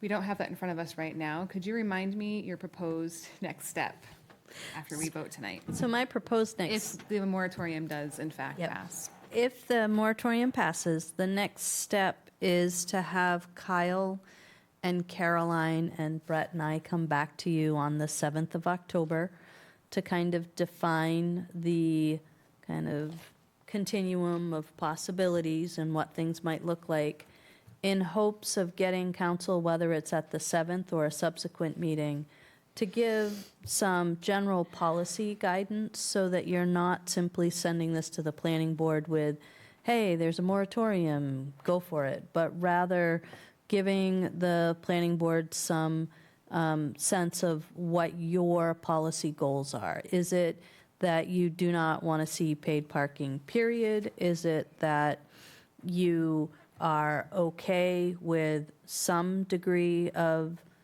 paid parking but you want them to really focus on regulations that make sense and have robust conversation about that? Is it that maybe in some areas of the community you don't want that to be, you don't want public charging the public to park, and in other areas you're okay with that with some guidelines? So there's a whole continuum. We're looking for you to give us some feedback so that we might be able to draw up some policy guidance that you could look at when you're ready to give to the planning board. The other piece around the cost of paid parking and what that means to the community, in the memo, staff has suggested that we bifurcate the conversation, that the moratorium be about the regulation of charging people to park.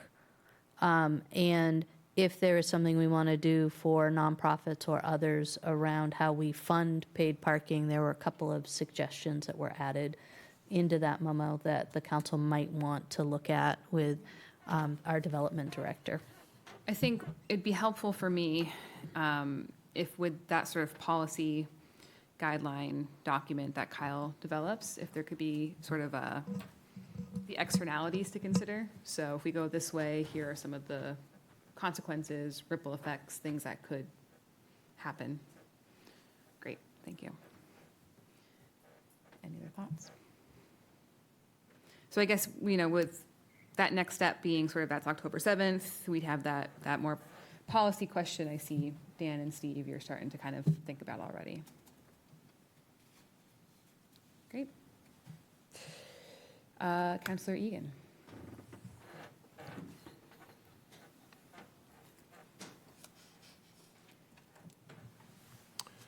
Be it ordained that the Town of Freeport paid parking facility moratorium ordinance be and hereby is enacted with applicability date of June 24th, 2025. Second. All right, Councillor Egan. Yes. Councillor Pilch. Yes. Councillor Brown. Yes. Councillor Pillsbury. Aye. And Councillor Benoit votes yes.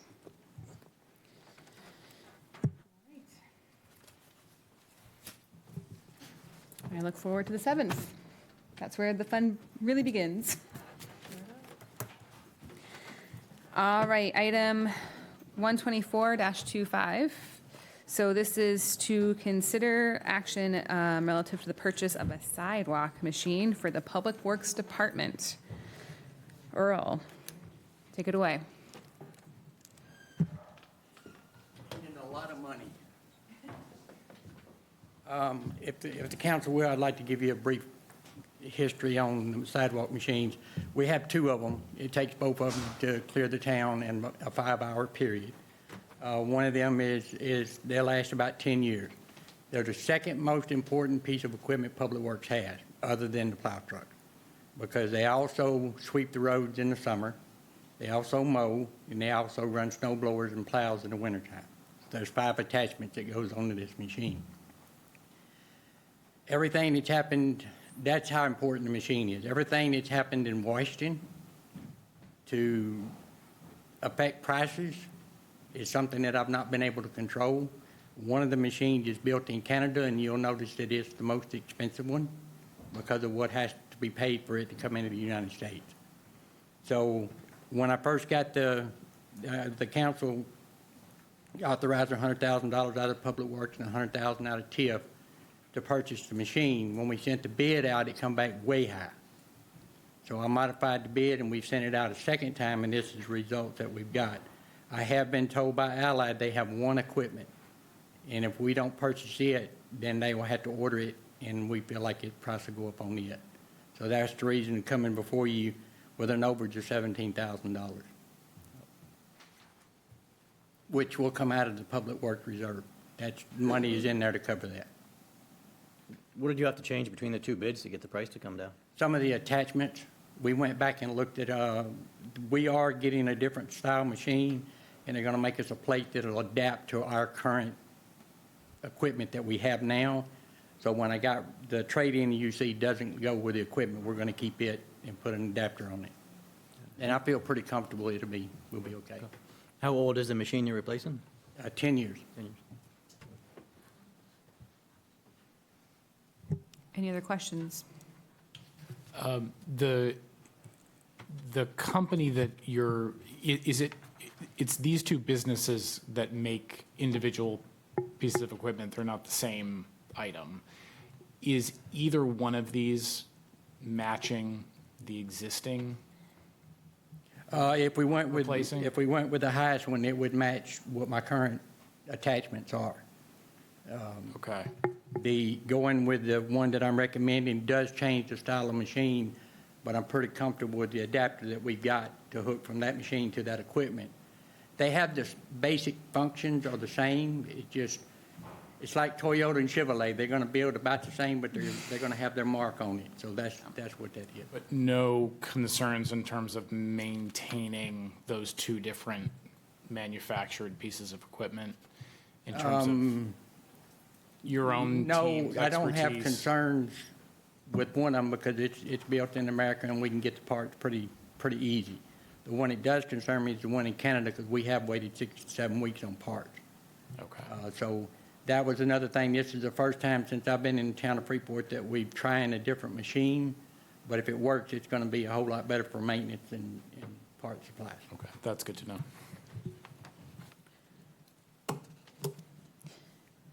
All right, Counselor Pilch.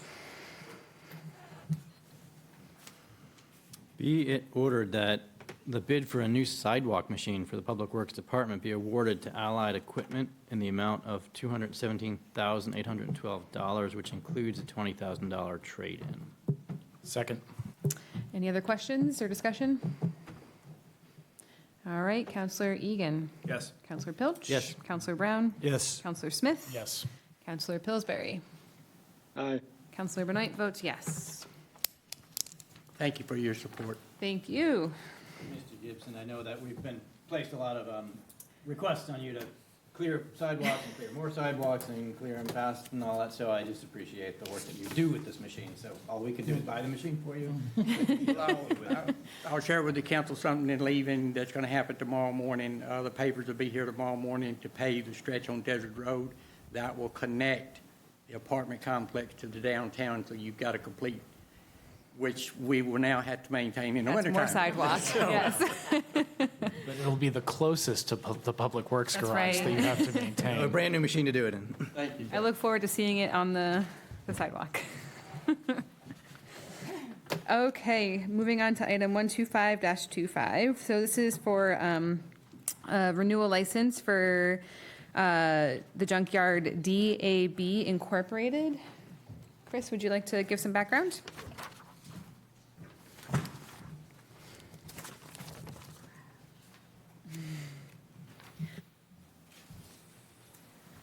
So this is just their annual renewal of their license. He supplied, his application was filled out correctly. He supplied his map, and they provide a list of the vehicles that have been processed there. Nick also does an inspection when their state license comes due. So they were inspected in April and passed. And it looks like, is reaching out to DEP standard for the renewal? Yes. Yep. Any other questions? Yep. I'll just add that in my time on the council, this has come up periodically, and not once have I come across a complaint or a violation from this vendor. And not once has there been a delay or a misstep on submitting the application that I'm aware of. So I strongly support us voting yes on this. All right, any other questions or comment? All right, thank you, Chris. All right, Counselor Brown.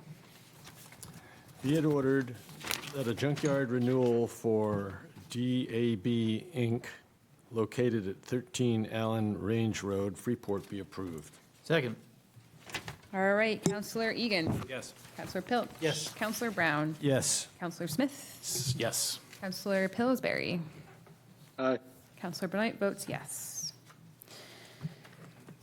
All right. Moving on to item 126-25. So this is in regards to the shellfish research project that we had authorized funding for on May 6th. In conversation with the Shellfish Commission and with town staff, it seems there was a little bit of confusion. So we thought, and fill in any gaps if I'm not remembering correctly, we thought this funding was coming out of the Shellfish Commission Special Projects funding.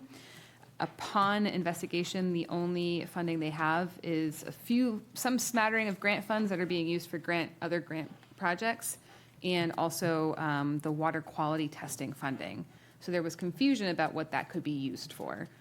The way it's written right now, we can't allocate that funding for this project. It has to be for water quality projects. So that kind of leaves a couple of options of, I mean, if it could be funded out of general fund, which is a whole conversation we would have to have, or we'd have to think through, or the Shellfish Commission would have to come and formally request that they change the purpose of that funding. So all of that to say, the vote tonight is to rescind that funding and to sort of wait to hear from the Shellfish Commission on which direction they would like to take. Any questions? Councilor Egan. Can we ballpark how long a time frame that's going to be? I mean, predation of our shellfish population is not something that's going to wait for our process here. Yeah, so,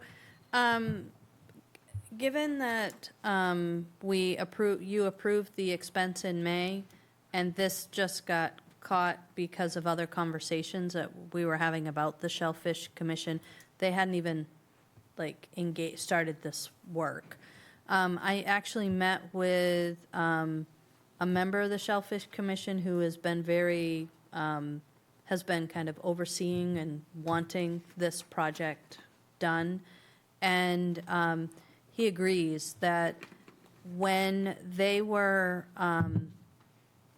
recommending or asking for the additional surcharge to be put on the commercial fishing licenses, there had been lots of conversation at the Shellfish Commission level about this being special projects and water quality. I actually went back and pulled meeting video from 2008 when it was adopted, because the shellfish minutes were very vague. So we wanted to, Chris helped me locate, and Tom helped change from a CD, which I can't look at. As when it came back, you can't make the argument that it was just a codification error. It was clearly adopted or discussed as water quality. So in talking with the Shellfish Commission member, who I would say is one of the more vocal folks, totally gets that they need to go back and talk about, is this how they want to spend money, and do some research with the people who are paying the water quality fee and see how they, kind of what feedback the council would get if they tried to repurpose that money. So I do think that we're on a good path. They had actually asked, they thought that this was coming back for a more robust discussion. For me, it's trying to clean up the authority so that it doesn't inadvertently get expended, because right now we can't expend it that way. Another, just a little bit of background too. We have the proposal in front of us tonight that we had looked at in May. There was a bit of a rush to get this in front of the council with the understanding at that time that they might be able to start year one this year, but that was not in fact the case. So nothing was going to happen this year, even if this money had been available. But the other sort of odd way that this information came to us, you'll notice that the proposal of the description of the projects is in years 1, 2, and 3. And then the budget is only for year 1. And if you look at the bottom line after all of these pages, it says project total is $17,000, but that's only for one component.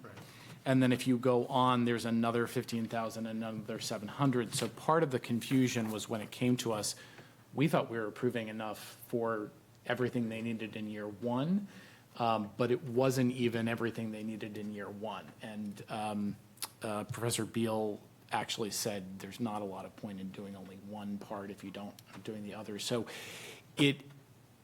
it's, I think, more complicated than we understood in May, and if we are going to do it, we need to figure out where all that money is coming from. Is it possible to just not spend the money instead of going through the formal action of rescinding it, which is something I've never seen us do?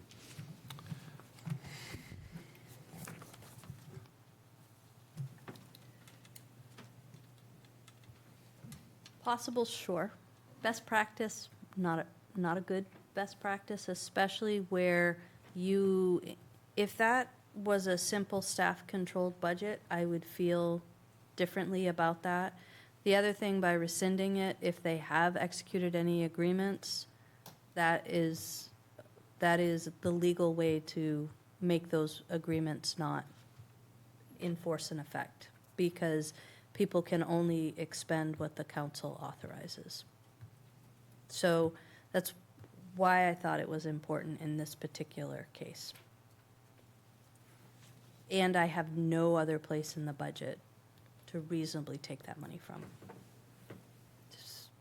And I will say, just kind of echo what Sophie was saying, this conversation has already been had with at least 1 or 2 members from the Shellfish Commission, so it's not like we're pulling this out from under them. It's already been an ongoing sort of discussion of what they need to consider in their next steps, so it's not going to cause any waves. Could you add a memo or some kind of documentation just explaining what we talked about tonight? I'm sure it'll be in the minutes as well, but there's no memo for this, so if people are looking back to say, what did you guys discuss on the 16th? It'd be nice to have something to point to. Okay. And it might be worth to maybe follow up to let the commission know that this has happened and reiterate next steps for the project. Can absolutely do that. I did go back and forth with Charlie because commission members had seen it on the agenda and were concerned we were moving, like we needed them here with a plan, and I said, no, we don't need that, but yep, we'll follow up. Great. Would you like to add that to the official be ordered, that there's a memo? No? Okay. Okay. Who read last? No, I think it was Dan. I think we're Okay, so is it your turn? I think it's Oh, it Steve. was Steve who read last, so Oh, Counselor okay. Smith. All right. Be it ordered that the town council expense authorization of a shellfish research project approved on May 6th, 2025, and a 7-0 vote be rescinded. Second. Counselor Egan. Yes. Counselor, Pilch. Yes. Counselor Brown. Yes. Counselor Smith. Yes. Counselor Pillsbury. Aye. Counselor Benoit votes yes. And I do want to say, if I can just kind of be the silver lining observation, is it's actually, we've engaged in really constructive conversations about the project, and I feel like I understand it more, and it's actually going to be more impactful now that we're having this more in-depth conversation about the outcomes. So I think it will lead to good things. Okay, moving on to item 127-25. So this is action relative to the town entering into an agreement with Domus LLC related to locating a stormwater drainage infrastructure at 45 Depot Street. Brett Richardson, take it away. Thanks a lot. Brett Richardson, Development Director for the town, and I'm really excited to introduce this team and introduce this item tonight. The town's been working hard for a number of years on inviting downtown housing. 45 Depot Street is right down behind Town Hall. It's also important to note that where Depot sits, it sits lower than Main Street, and so it's been embraced as the right spot for housing since I've been in town for a few years now. And we've got a great partner that we'll introduce tonight. What's before you tonight is the relocation of some stormwater infrastructure that has deteriorated over time. It happens to bisect this great lot on Depot Street that we'll hear more about here in a minute. And it's deep. And so in order for the town to have access to maintain that stormwater infrastructure, the easement needs to be quite wide to provide that access. And so what we have is a great lot that's currently a parking lot with deteriorating stormwater infrastructure that really creates an issue in its current configuration to be able to develop that lot in the way that the town has asked to see. And so we've had some great conversations and some due diligence at the staff level around what that infrastructure looks like. Albert Pressgraves, the former town engineer, has helped with evaluating the options and determining best practices to move forward. And we've got a great partner here who's looking to do a project on that. And so what we have here is an opportunity to do two things: to solve the stormwater infrastructure issue by moving it off the lot and repairing it for the long term, while therefore preparing that lot for development and the type of development that we want to see. So we'll have great, you'll hear from the partner here, but great residents downtown who are going to spend money at our local businesses and do all the things that we've embraced for a long time. So with that, we're going to turn it over to our partners from Domus to introduce the project, and then we'll be around to answer any questions about this MOU, which would essentially create the basis for our partner to move forward with their process and some general terms about how the town would partner with Domus to move that infrastructure in a way that works both for the community and for the developer. Thank you. Thank you. All right, so Brett did a good job of summarizing the ask, but I'll give some context and background of the organization and our mission and why the ask is necessary. So if we go to this is summarizing what we'll talk about, but we'll jump right into our development team. So Domus is an entity that is comprised of Avesta Housing, Jack Soley, who's here, Tim Hebert, myself, Simon Hebert from Hebert Construction. So all of which have long established histories within the construction and development industry. And we believe that home ownership is something that creates long-term financial and community stability. And we feel that there is a need to have a very concentrated effort into targeting housing within the workforce community. So targeting individuals between 80 and 100%, 120% AMI, and creating that affordable entry into the home ownership marketplace.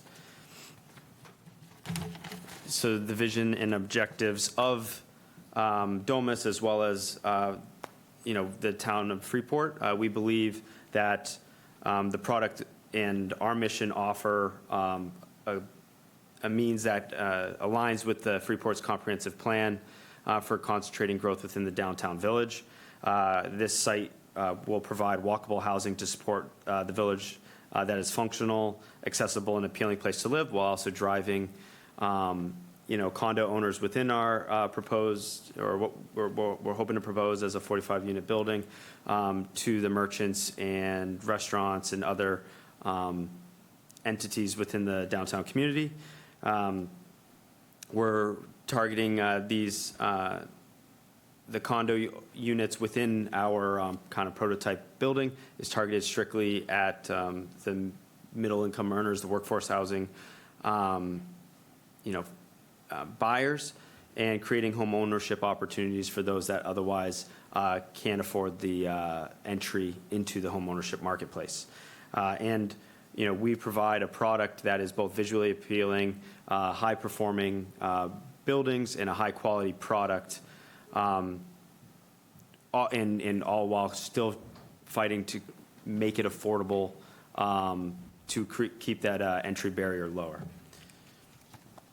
So who we serve, we're targeting healthcare professionals, educators, and public servants, skilled tradespeople, service and industry managers, young professionals, and then people also looking to kind of downsize and maybe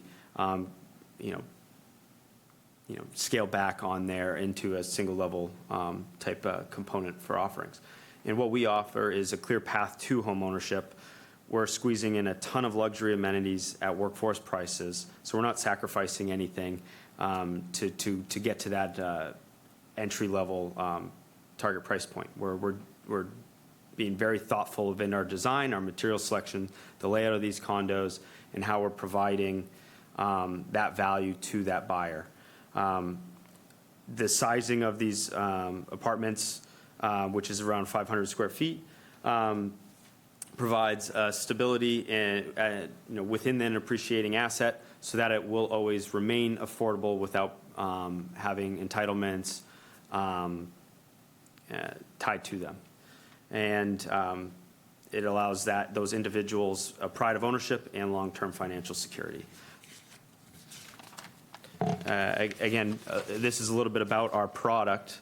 So this is, the background picture is of a site that individuals here have toured and observed firsthand, but this is a lofted unit, so these would be on the 4th floor of a building, but you can have the potential for upgrades to spiral staircases, tons of natural light, visually appealing and high performing components to that, these apartments.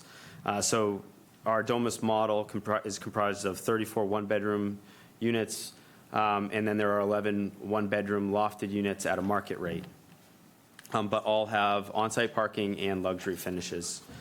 Units feature, on the next slide, stainless steel appliances, balconies at every unit, highly efficient performance building, dog washing amenities, potential bike room amenities, granite countertops, trash room, much larger windows than you would see in otherwise type housing projects. Again, these are all key features that we've been very thoughtful to include and build into these units. So we're providing maximum value at a tight price point. The community opportunities, this is creating homeownership opportunity again at the 80 to 120% AMI. There's an economic impact in a positive way to the community, both from you're providing 45 families within a very concentrated area in the downtown, while also providing 45 taxable condo units. Smart managed growth and job creation within the community. This summarizes some of the projected tax revenues. So looking at sales prices that are on the lower end of our range, even looking at it from the low range, as this table shows, there's a potential for total annual tax collection of about $204,000. That will increase as sale prices, increase. This is, when we get this project to market, some of that may fluctuate and adjust based on timing.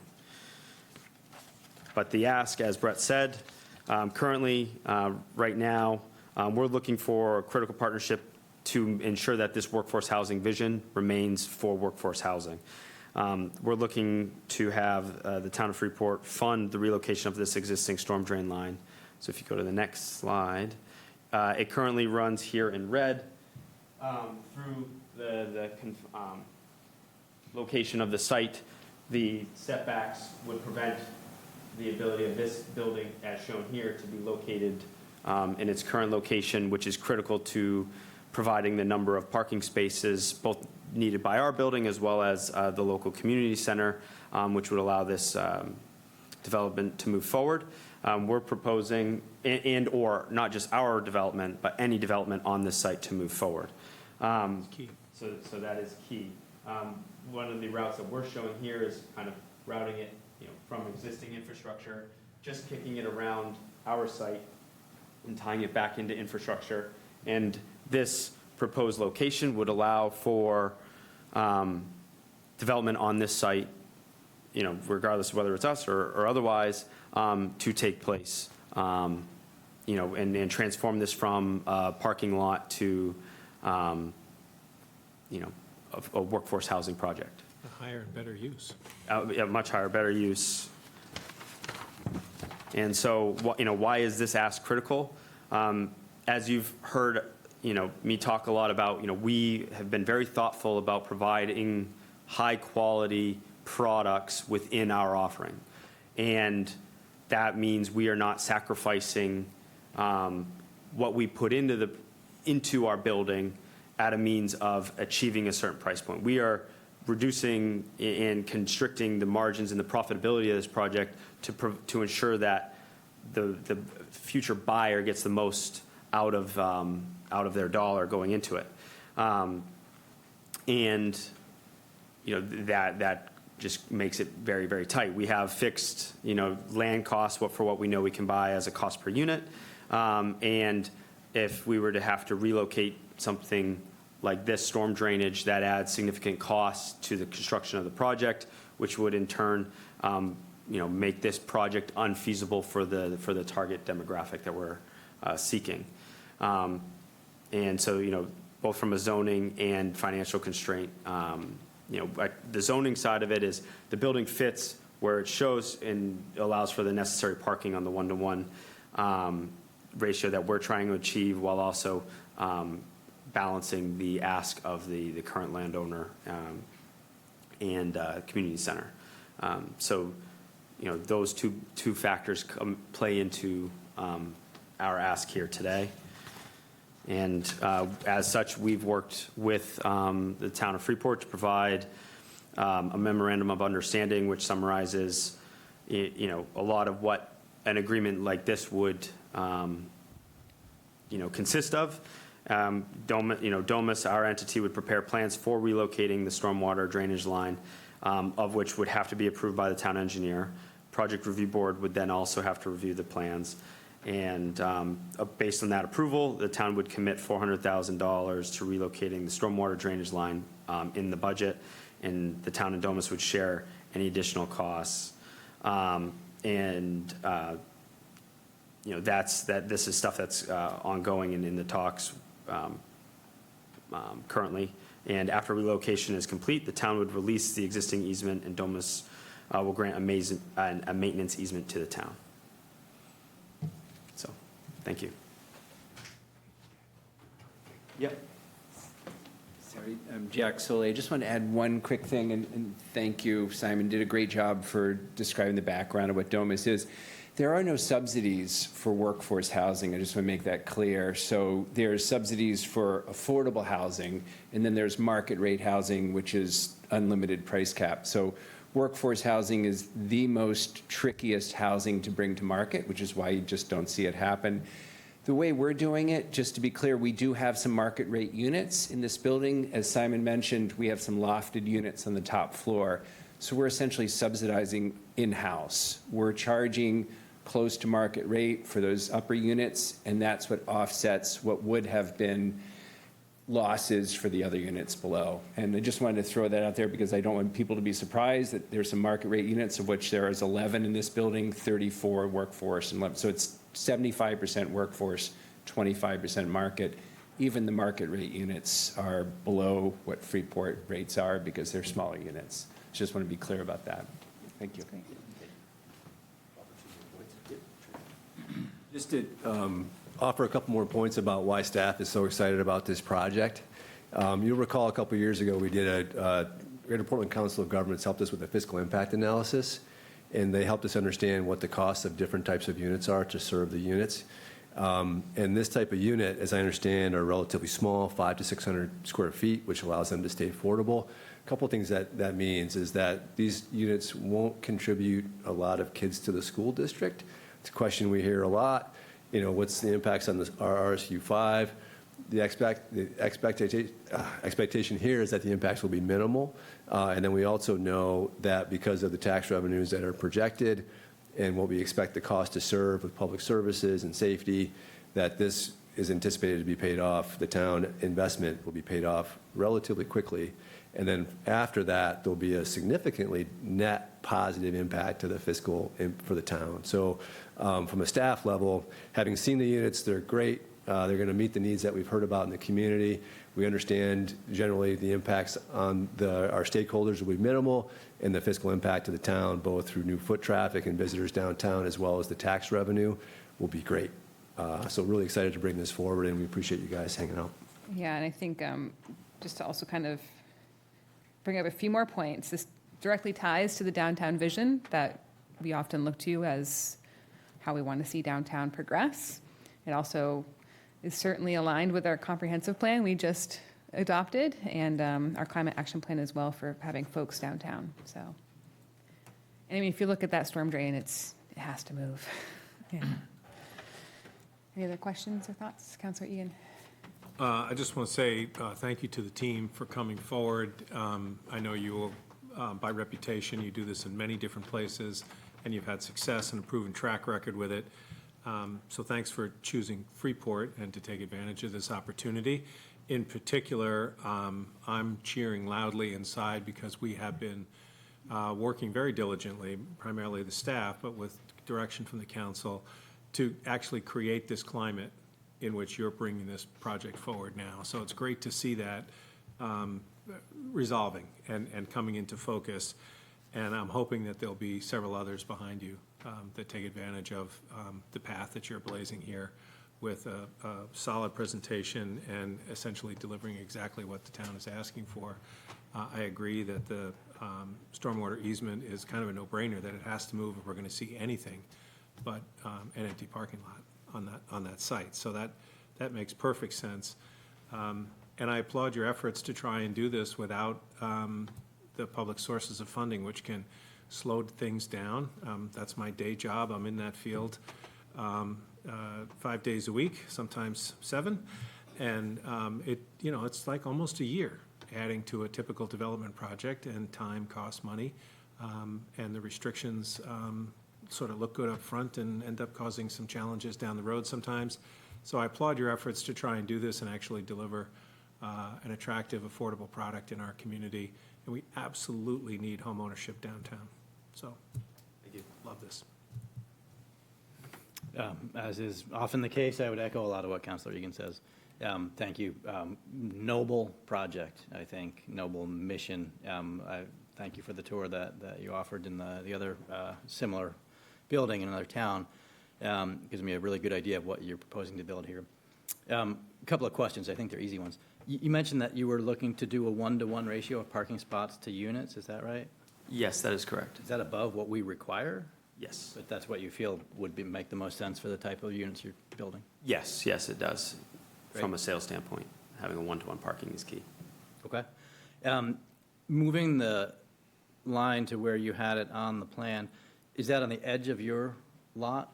And would that impact the next lining development on the next lot? Yeah. Setbacks or otherwise? So right now, as it's shown on what we're proposing, it is on, it is beyond our property line. And because that's tied to the setback needed at that depth, and where our building would need to be proposed, we would kind of need to be further beyond that point there. But that is stuff that would be, worked through in design and workshop when we propose that formally, as part of our site plan. Sorry. What's on the next lot where this would go? Yeah. It's the bit larger parking lot, but it's not where the grassy median is.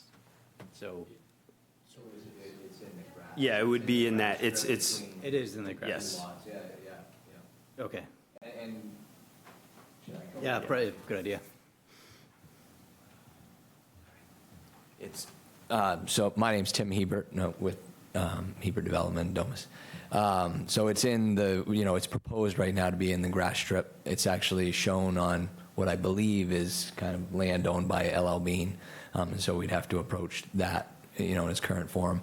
But it was conceptually, it's to work to collaboratively with the town and abutters to find the most economical and best practice solution, as we move through this process. And just to confirm, there's no TIF involved in this. You're not asking for any TIF funding, any credit enhancement agreement? That is correct, yeah. Fantastic. Next one, I think might be for Sophie or staff anyway. As far as the source of the funds, it says $300,000 of reserve funds previously reserved for a Desert Road Business Park. Where did we have $300,000 reserved for a Desert Road Business Park? So this is from our amazing finance director. Yeah. But she went back and combed through so she's been here for 11 years, and prior to her coming here, the town council had set aside money to work with, I think, LL Bean and others to build out a business park on Desert Road. There has then, at some point, there was a charter amendment that limited what could happen over there. This money is sitting, and what she said is, if you want to do that, you can reappropriate next year. This is just a way for us to get it where we need it to be now. When we get into capital budgeting for next year, We want to look at the could reserve. we look at any other accounts that we may discover? Because I feel like this has happened a couple of times. So I'd love to see if there are other Yep. funds that we can dip into. And in my ear, Council Chair Benoit was asking me to also, when I got the mic, talk just about why this is a town issue. So right now, if you drive down Depot Street, you will see this lovely sinkhole, which was created by a catch basin that was, in my opinion, not properly installed. But maybe it's just a matter of what industry standard was there when it was installed. Earl actually got an estimate from a local contractor of a little bit less than $100,000, but we put aside $100,000 because that is technically our line.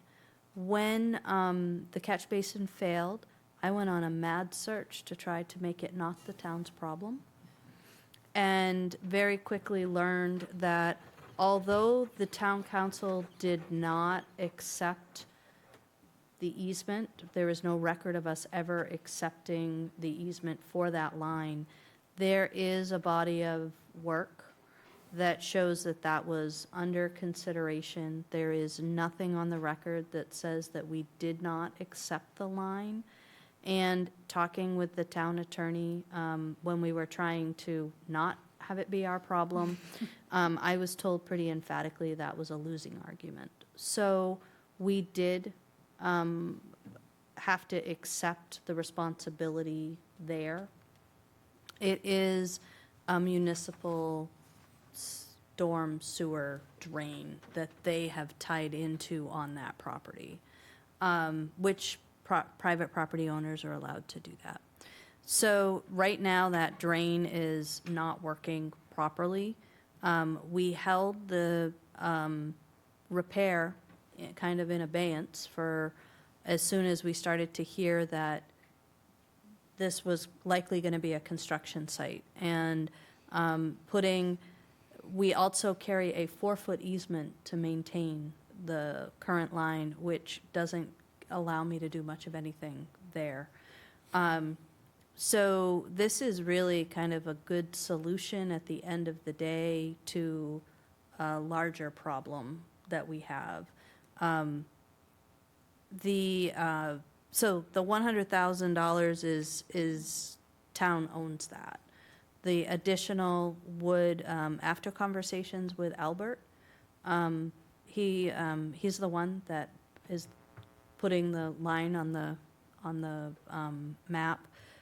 We think 400,000 is a good estimate, considering that it's significantly higher than he thought it.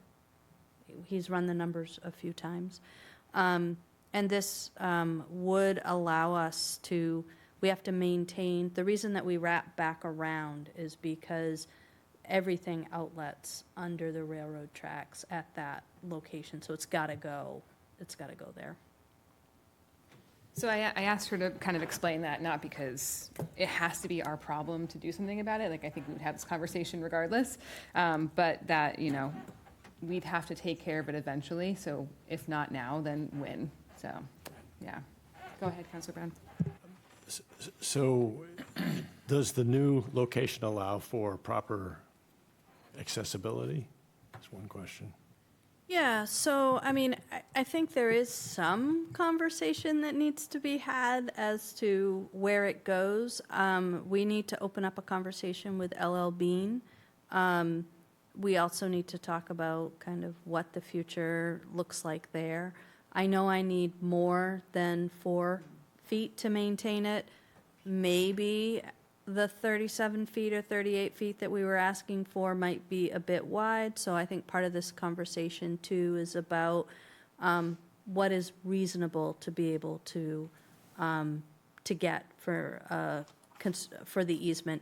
As you read the proposed MOU, one of the things you would see is that this is truly kind of a collaboration. And I also like the fact that we get some upside share of the cost if it does exceed the 400. The other thing I really like about it is it's not the town going in and putting this in, that essentially they're going to put it in, we'll inspect it. If it looks all great, then we'll get the easement for it and life will be. And this, so could you say something about a timeline? This has to happen before anything else happens. No, I think this happens simultaneously. I think the planning has to happen before we get too far down. We need to know that we have enough easement, that we have a good location, but I'll let you. Yeah, speak, so this Simon. is kind of, the MOU is a key step in the early kind of decision phases before we go into further design, right? This was a key piece to ensure the financial feasibility of the project. If this milestone, is cleared, then we continue to move forward.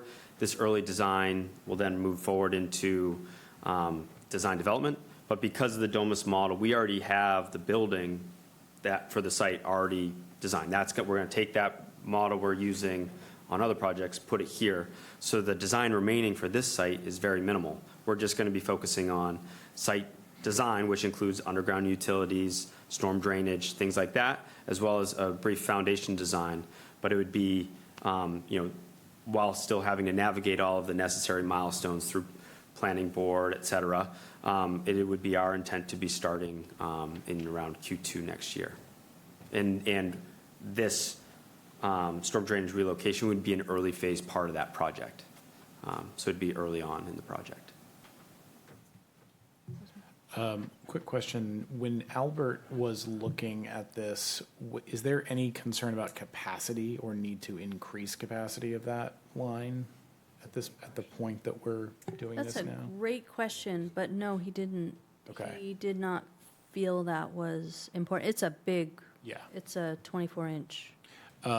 Because and this is something I'm sure the planning board and project review board is going to be considering as we get more and more proposals. We hope to develop things on Depot Street. It would be hard to increase the impervious surface on Depot Street because everything is already paved. So I wouldn't imagine that we're creating any further runoff. So, but I didn't know in terms of other infrastructure considerations, possibly down the line as part of the Village Corridor Initiative, if this would be something we would want to anticipate. I can double check with Albert, but we've been talking, that's been part of the vocabulary. Okay. Well, along those lines, however, and not discounting this summer that is the driest summer for quite a long time, one does not know the future in terms of runoff and big storms and so forth, so. I understand what you're saying. I know. And I don't ever like to discount, I'm not discounting what council has to say. Do you have something you'd like to add? I was just going to add on to Councilor Smith's point. Oh, awesome. So the recent housing project on Depot Street that's before the project review board. I've had similar conversations with Albert. 'Cause you're right, it's all like 100% impervious anyway, so the impact from runoff, this is the benefit of infill development, right? We're not talking about a vegetated site where we're taking that all away and paving it over. So the idea there with some of the current review that we're doing on the other similar project is that if there isn't a existing problem, then we don't envision there being too much of an issue with the proposed building versus it being a parking area. It should be a relatively similar thing. So in that project, they're proposing some additional treatment, but it's not a situation where it's going to change from the existing conditions so much that it creates all sorts of new problems. It should operate fairly consistently with what's currently there.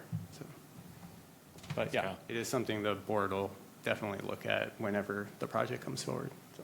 Yeah, and I think I was thinking more along the lines of just long-term planning. I just want to say, I do think this is a significant but worthy investment of town funds to get this project onto the docket for what we've been trying to do on Depot Street for years. As Sophie said, it's our problem one way or another in order to fix what has failed. But in terms of moving the line, I don't see how we can not do that, given that if we want to see development on these lots on Depot Street, we can't have a storm water line running right through the middle of one of those lots that we're hoping people are going to come in and develop. So I think it makes a lot of sense for it to be running down, or as close as possible, essentially be running down a property line where we have access to it, but it allows both of those lots to be developed eventually into what we keep saying that we want downtown. My last 20 seconds. Thanks for mentioning the future process with Project Review Board. I just want to state the obvious, that I hope that we can sustain and maintain the enthusiasm for this project and this effort that we are sharing this evening for when those meetings are scheduled and this project and this applicant are in front of the Project Review Board, that we can bring that and remember this enthusiasm and bring it to those meetings to help propel this project clearing right over its due process and public hearing. Thank you. Councilor Pilch. Is there any benefit at all to the sewer district of us moving this storm drain that might give us a reason to make a request to give some kind of a concession to this project by the investment we're making? Or is it totally something different and there's no benefit? Or if it's something you want to think about and give consideration to, that's fine. I don't think that us moving this line necessarily benefits the sewer district. I think the town council could have its own communication with the sewer district to talk about how important this project is and the other project that's coming right along, to have housing. Would you like to come up and say something about it? Sure. I think from what I understand about the sewer district, they have a fixed asset. They have their lines that they need to maintain. And the more users that we get on the existing infrastructure help spread the cost of maintaining those lines. And this is a great spot that's already served. And so by adding more units to these lines on the existing infrastructure, we're spreading that cost across more users. And that's going to benefit the resiliency of the sewer district. It should help stabilize costs for ratepayers. And it should be a great collaboration that benefits everybody. Yeah, they're thinking about the connection fees, which I know sometimes. Yep. And the beauty of this too is I think, again, they're smaller units. And so that means fewer people and there's good math around the usage that units like these use that we can have a conversation about. But, do you think that council creating a communication to the sewer district, talking about the value and importance that has led the council, if the council votes in the affirmative, to support this project with public infrastructure and public funds, might be of assistance as you work with your development director hat on with these two property owners and the sewer district regarding the connection fees? It's a great opportunity to engage. There's a lot of common ground. There's a lot of shared benefit by working together. And this is just a great opportunity to have that conversation and discuss math and be practical together about how we move forward.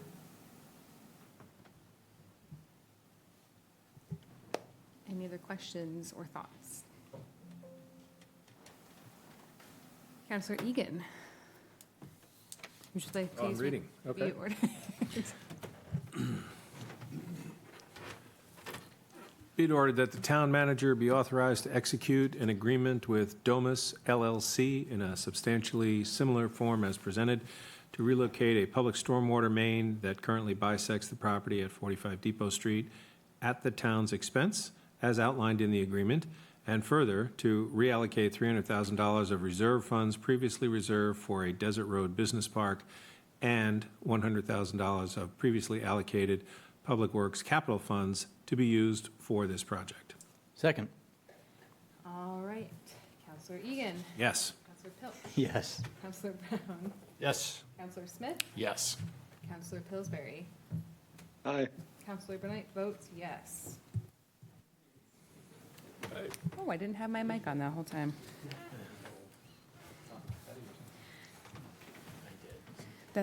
So, Hopefully. Counselor Egan, do you think this fits recommendation 8 from the housing committee? Does this resolve your need? Okay, thank you. Hopefully this unjams the faucet. You had a phrase for it. Opens the faucet, something like that. Yep. All right. Moving on to item 128-25. This is to consider a request by a developer to waive the performance guarantee administration fee and expert review inspection fees related to an approved affordable housing project. Brett, take it away. Sure, and we're lucky to have Matt Peters from the Freeport Housing Trust with us tonight, and we'll give him a chance to talk with the council as well. But here to present the request to waive the administrative fee and the inspection fee. And these are standard fees that are applied to development projects in town. To give you some, the memo is great that Sophie provided that gives you a really good overview. The administrative fee really pertains to staff time in managing performance guarantees and due diligence around the financing of the project. So that it's important to note that the administrative fee really has to do with essentially Kyle's time, which is allocated through the town budgeting process for other priorities as well. And so this helps offset that cost. The site inspection fee is a little bit different. That has to do with actual funds that the town would pay third-party reviewers to go out and inspect the work and ensure that it's being done in a high-quality fashion and protecting our surface waters and our environment and maintaining public health. So administrative fee, staff time, site inspection has to do with actual cash out of pocket that the town would pay to a qualified engineer to do those reviews. Varney Heights, Matt can tell us more about it, but we've talked about it here at the council level. It's a much-needed 42-unit senior affordable housing project right down on Varney Road. It's made it through Project Review Board. It's approved. The town has endorsed a TIF to return about 50% of the new tax value back to the housing trust. to support debt service and allow the project to move forward. In order to clear that hurdle and get that approval, the project's reviewed by the Freeport Economic Development Corporation, and then discussed at the town council. So clearly, this is a great project. Freeport Housing Trust is a great partner. I guess the question, before we hear a little bit more about the project before the council is whether or not we want to set a precedent of waiving these fees, as it's not done in a customary fashion. And in fact, in the past couple of years, the council actually adopted a policy that capped these fees. And so there's been some movement to assure some fairness there. I would be remiss if I didn't note that in a subsequent item, it might be the next one, we're going to be talking about the tax increment financing strategy, and how we can put some proactive policies in place to consider these questions. So, again, the question really is, without that policy in place, do we want to go ahead and set that precedent tonight? As we had that discussion, we'll turn it over to Matt and hear more about the project and how this could be helpful. Thank you, Brett. Hi, Matt Peters with Freeport Housing Trust. Thanks, Brett, for that introduction. Before I start, I just wanted to thank you for supporting additional housing downtown. I think that's all part of the puzzle. So I know they're in the concept stage, and I'm up here in the almost starting construction stage. And so it does take a while between those two stages, and any support along the way is always helpful. So thank you for supporting the other project. So for Varney Heights, we've been in planning for this development over the last 2.5 years, I believe. We were expected to close and start construction earlier this summer. We've been delayed for some legal, just finishing up some last-minute legal details, and so we still anticipate starting over the next month.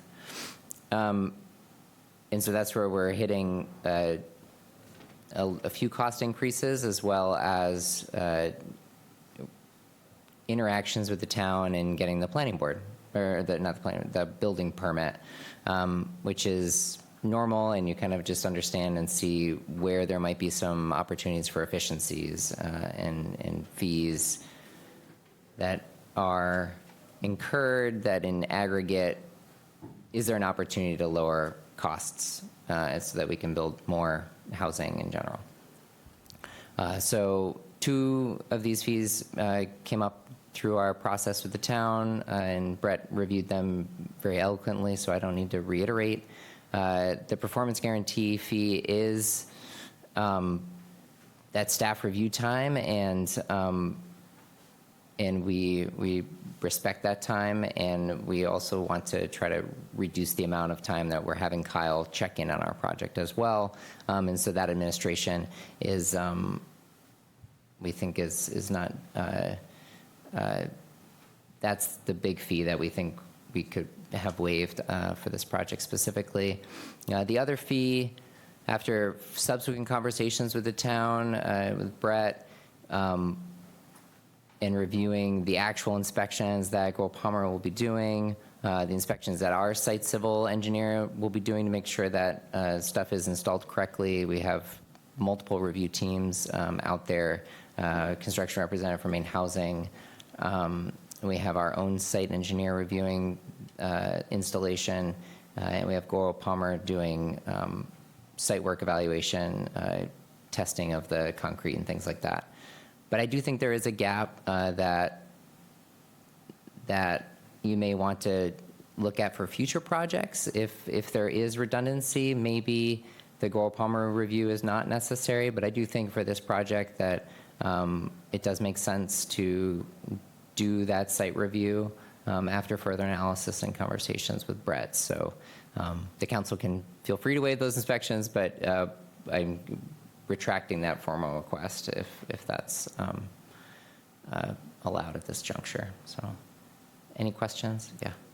Are there, just because this is an affordable housing project, is there any other oversight or other state inspection or anything that would be coming in on this project that we wouldn't have on other projects. I'm just considering whether there is additional redundancy somewhere. Maine Housing does have a site inspector. However, usually when a builder gets funds from a bank, they also have somebody who comes out and confirms that that the proper amount of money is going out the door. Now, those are different purviews. Maine Housing does also review quality, and I can't, I mean, I hope that the bank's reviewer does review quality, but a lot of the time it is just kind of proportional amount of work completed. So I would say yes, though it's, it's not certain, yeah.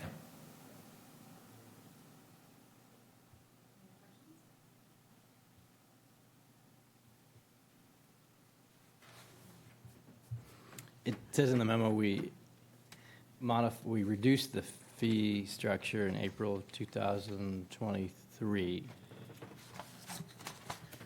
So it used to be 2% of the project cost. You capped it at $10,000. So it's 2% up to $10,000.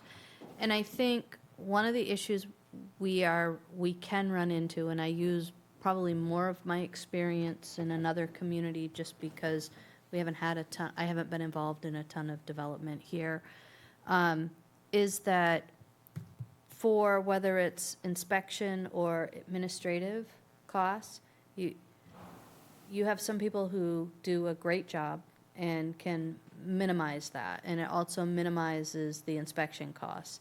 You have other people who are other contractors that it's headache after headache after headache, it's modification after modification. And in my experience, this has nothing to do with Matt or the Freeport Housing Trust. You can't tell by the way they present the project. I will say that we budgeted $3,000 a year in planning administrative fees. That's where the $10,000 comes in from.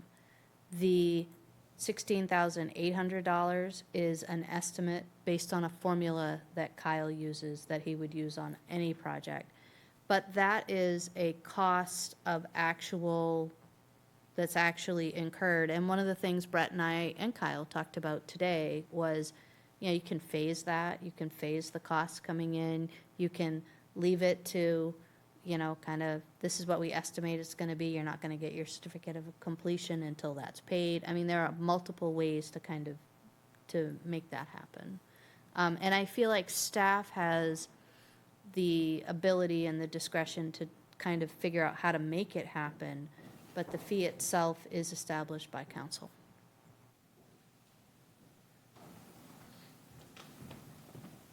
So just some more context on the site inspection piece. Like Sophie said, it's completely an estimate. We use the same 2% of the performance guarantee amount, which is an estimate of the site work cost for the project. So it's not building costs, it's just erosion control, stormwater, utilities, landscaping, all that stuff. That generates your PG amount. And then we take 2% of that to determine the admin fee and the site inspection cost. The admin fee is capped at $10K though. The site work cost isn't, but yeah, it's completely flexible. We can work with our peer review engineer at Goral Palmer to say, at the pre-construction meeting, the contractors, myself, our engineer from Goral, we all get together on site and we talk about construction timeline and how many inspections, we think are relevant or needed. What are the key time points for them to go out and do site inspections to make sure things are in place properly. And that's sort of the basis for figuring out how much of that money would actually be needed. They're going to need 8 inspections. So we can get a rough estimate early on of how much of that site inspection money would actually be used. And then it goes into what Sophie was talking about. If there are problems and our peer review engineer goes out and They say, oh, here's a list of all the things that weren't stable on the site, please fix these. And then they go back out again and they're still not fixed. Like, it's going to generate more and more site visits being required, which is going to up the need for that money versus if everything's sort of worked out and everyone's communicating, a lot fewer site visits would be needed. And it's an escrow account, so maybe only a portion of that money is used and then the rest goes back. So it's definitely not an exact amount. That's just sort of a starting point, and it can fluctuate on what the final number actually is for that one. So the other thing I would just say is that an engineer is not an engineer is not an engineer. That an engineer working for the town to ensure that the site plan is constructed the way it has been permitted and that things are put in correctly is different than an engineer who has designed a system and is working to try to meet the best needs of their client. So I am all for trying to minimize costs, and I think Kyle has a longstanding history of being able to do that. But I would be very concerned at the notion that we wouldn't do the town inspection. Sure. I'll just wrap up, if that's all right. Generally very supportive of all the work that you guys do at Freeport Housing Trust. I think it's a fantastic project. I think I spoke in favor of it when we did the credit enhancement agreement, which is a significant contribution to the project in some way, shape, or form. This request makes me a little uneasy, simply because Brett mentioned that it might be setting a precedent. I know it's not a legally binding precedent, but it does set a precedent. I would feel more comfortable if, when the next project gets presented, which I hope you do as soon as you possibly can, to say, hey, remember that last project, we went over by 10 grand because of this inspection requirement that the town offered. It turned out we didn't need so many inspections, but we're happy to pay the fee. Because I don't want to get into the game of trying to predict how many inspections would this project need or that project need. Is your engineer better than this engineer? So I think the fees are meant to reimburse the town for actual expenses, and I would be uncomfortable waiving them at this point, but I would encourage future cooperation and figure out how to make it work in the long term. I'd like to,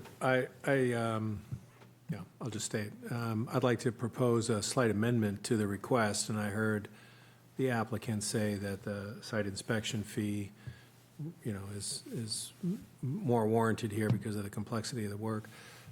So I'd like to propose a slight amendment to the request, which is that we waive the $10,000 administrative fee and $8,000 of the site inspection fee, and leave $8,800 as an obligation of the applicant. So can I? So understand, fees are council's domain, and I'm not trying to weigh into that discussion. When you are waiving a fee that we pay out the door, I guess I'm going to ask you to tell me where to pay that from. Because the only amount of that fee that they get charged, John, it's an actual, we send them the bill. We send them a copy of the bill with the invoice for the fee. So that site inspection fee is our actual cost. It is not a waiver. The other thing I would just mention, just so you know, if we're going to kind of talk about this, the nature of this business, we also charge all other developers an impact fee, and we are waiving that for affordable housing units. So we're not collecting all the fees for affordable housing. I think that's a conversation we're going to have because it's been brought to our attention that we might need to look at that practice. But for right now, those are waived. The $10,000 administrative fee, we are going to pay Kyle his salary regardless of if we get this money or not, and it has not been calculated in the budget. The site inspection is an actual expense out the door that I do not have a place to take that from. Would you say that these fees are reasonably known before entering Can somebody or starting a project? Yes, they are posted and reasonably known. So I think what I was going to suggest is similar but different than what John was saying, and it is to Sophie's point. The $10,000 does seem like while we are giving that up in terms of revenue it is not an additional cost that we would incur because it's paying the staff to do what we're already paying the staff to do. I think to Kyle's point earlier, there is a way that while there would be some inspection expense, no matter what, the way to keep that to a minimum is to do the work correctly and to keep them from having to do more. And I think in terms of any kind of immediate expense related to that escrow account, it sounds like there's some flexibility that does not all have to be paid up front, as long as it's well known that those inspection fees are going to have to be paid at some point into that escrow account. Yeah, so the difference, just to clarify, the administrative fee is built into the fee schedule. That's a set fee in the fee schedule. The inspection escrow isn't in the fee schedule. It comes out of our subdivision and site plan ordinance that the project review board, as a practice, always makes that a condition of approval, because it's not a set fee. It's a number that's an estimate that an applicant puts into an escrow, and then we get invoices from our peer review engineer, and we use money from that escrow to pay those invoices. Alternatively, we can just get the invoices in without taking the money and putting it in an escrow and just bill the applicant as we go. So that's kind of the more flexible approach, where you wouldn't be required to put up anything upfront. So Sophie mentioned, you could just be a condition of the occupancy permit. So you would only spend what you needed for the inspection. So presumably, if you do a great job and you keep inspections down and limited, then it would lower that number, and you wouldn't have to provide that $16,000 upfront. Maybe it comes out to $8,000 or whatever it is. I guess to all of that, I am in favor of waiving the administrative fee for a couple of reasons. I think as we've heard about this project going through a lot of different processes that have continued to slow it down, which has increased the cost. As some of the slowdown is simply all of the regulations that we have in place to make sure that this is done to our own standards. I'm in favor of trying to, again, push this over the finish line. I'm less concerned about the precedent, because if somebody else wanted to come and propose another affordable senior housing development here, I would be all about it. So I'm not discouraged by that. Because of the very specific nature of this project. But I am not in favor of, because they're not fees that we're otherwise paying, they're third-party fees. I do think that is something that's going to have to be borne by the project.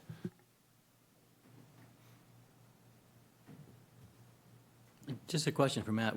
When your request to modify the request, were you saying that you're not really asking for the $16,800 and you're only asking for the $10,000, or am I misunderstanding? You're not misunderstanding. That is what Councilor Smith presented. I think Kyle's recommendation about, or not recommending, he didn't recommend anything, note of flexibility around not escrowing is, I think, is really helpful. Even the concept of a performance guarantee is also kind of challenging in general for a lot of different reasons, and I know a lot of different communities are re-looking at that, and I've mentioned that to Brett as well. But so I think escrowing, if we could be billed directly as what the town manager mentioned, that would be preferable. It sounded like you thought staff had the discretion to make that call, which is fine with me. Maybe I'm taking too much on, but I feel like council sets the fee or the expectation in ordinance, and we do use discretion to try to meet people where they are to get things done, especially if we have the leverage of the certificate of occupancy. It's kind of like build it, but then not pay your $5,000 of inspection fee would not be good.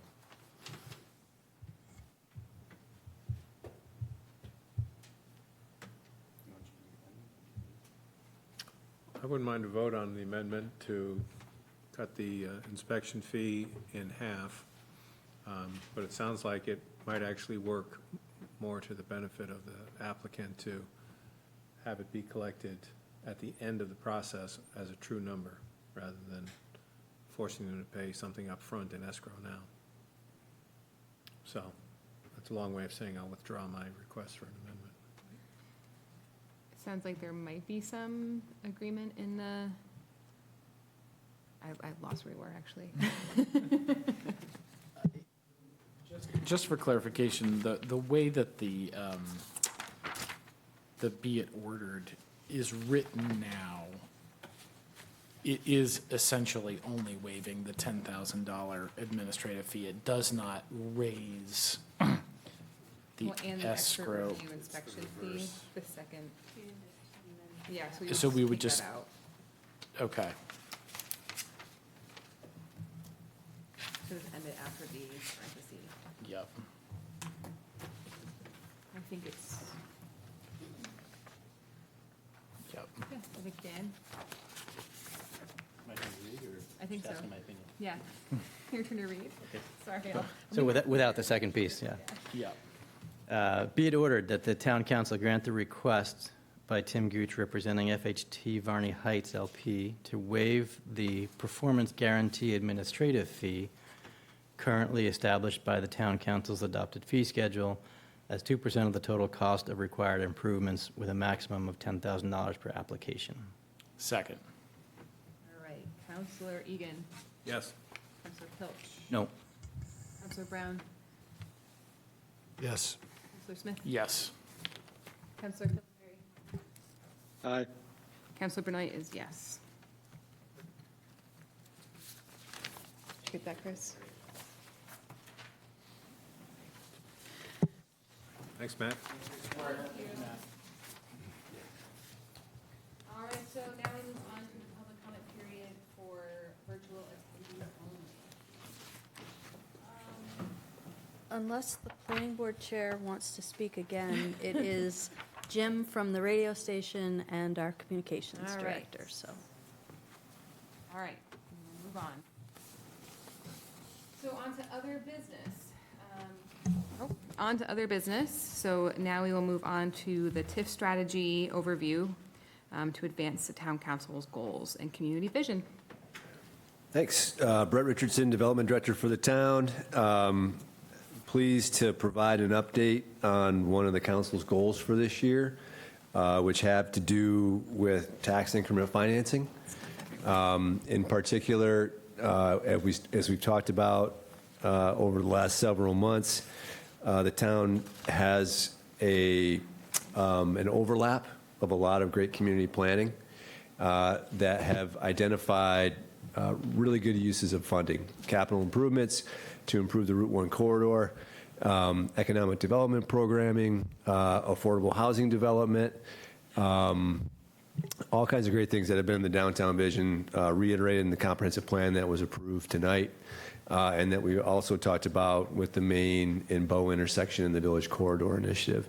A lot of planning has gone into the work, and in order to implement the community's vision, a dedicated and reliable funding source is a critical ingredient. And so the council set a goal to look at TIF funding this year, and in particular, the town has a pretty unique opportunity. There's a couple of districts that are expiring this year. The Desert Road Industrial District has a few parcels that have met their 30-year run.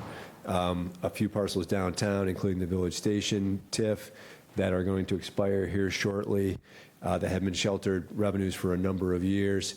And through the legislature at the state level, the town has the opportunity to extend those TIF districts for an additional 20 years with some guardrails on how that money could be spent. And how that money could be spent just happens to align really closely with the goals that the community has established. So this is really not a new discussion, but it was more of an update on how to go about executing it. So we had talked about extending those districts, but we've also talked about the fact that a transit-oriented development TIF district, which encompasses land around transit stops, which Freeport happens to have some really nice, well-placed transit stops, as well as the Route 1 corridor, which is served by the Breeze bus system. Those are all eligible for a TOD TIF. And what's great about that from a Freeport perspective is that I risk getting wonky here, so reel me back in here if we get a little too far off the rails. But TIFs are such an advantage for towns that the state has capped the amount of land that a town could TIF at 5% of the total land mass, and the state has capped the total valuation that a town could TIF at 5% of the total valuation, except for a couple of exceptions, and that's a downtown TIF or a transit-oriented development TIF. So we've put this forward and discussed it as a community at the council level, at the FEDC level, with Complete Streets, with the chamber, through the Dog Bone Work Group. A lot of thought and discussion has gone into Housing Task Force, how to be thoughtful and strategic about this to maximize the benefit for the town and its taxpayers. And so what we've learned is that it's going to make a lot of sense to break those two steps apart and to not create a big district this year, to continue to work on that and to analyze through the Village Corridor Initiative really what the best impact of that would be. What's the right land? What are the critical investments that we want to fund through that? The good news is we have a little bit of time on that. Projects are in the queue. Great projects are in the queue in this geography, but they're not going to break ground until next spring, and so we don't run the risk of losing some benefit from those projects, and there's no rush to really establish this bigger district while we continue to analyze what we want to do, what we want to achieve. However, extending the expiring districts, I see Joanna's going to fall asleep here. Extending these districts is critical, and it's time sensitive, right? We need to execute that. So the council allocated resources to retain Bernstein Sure to assist us.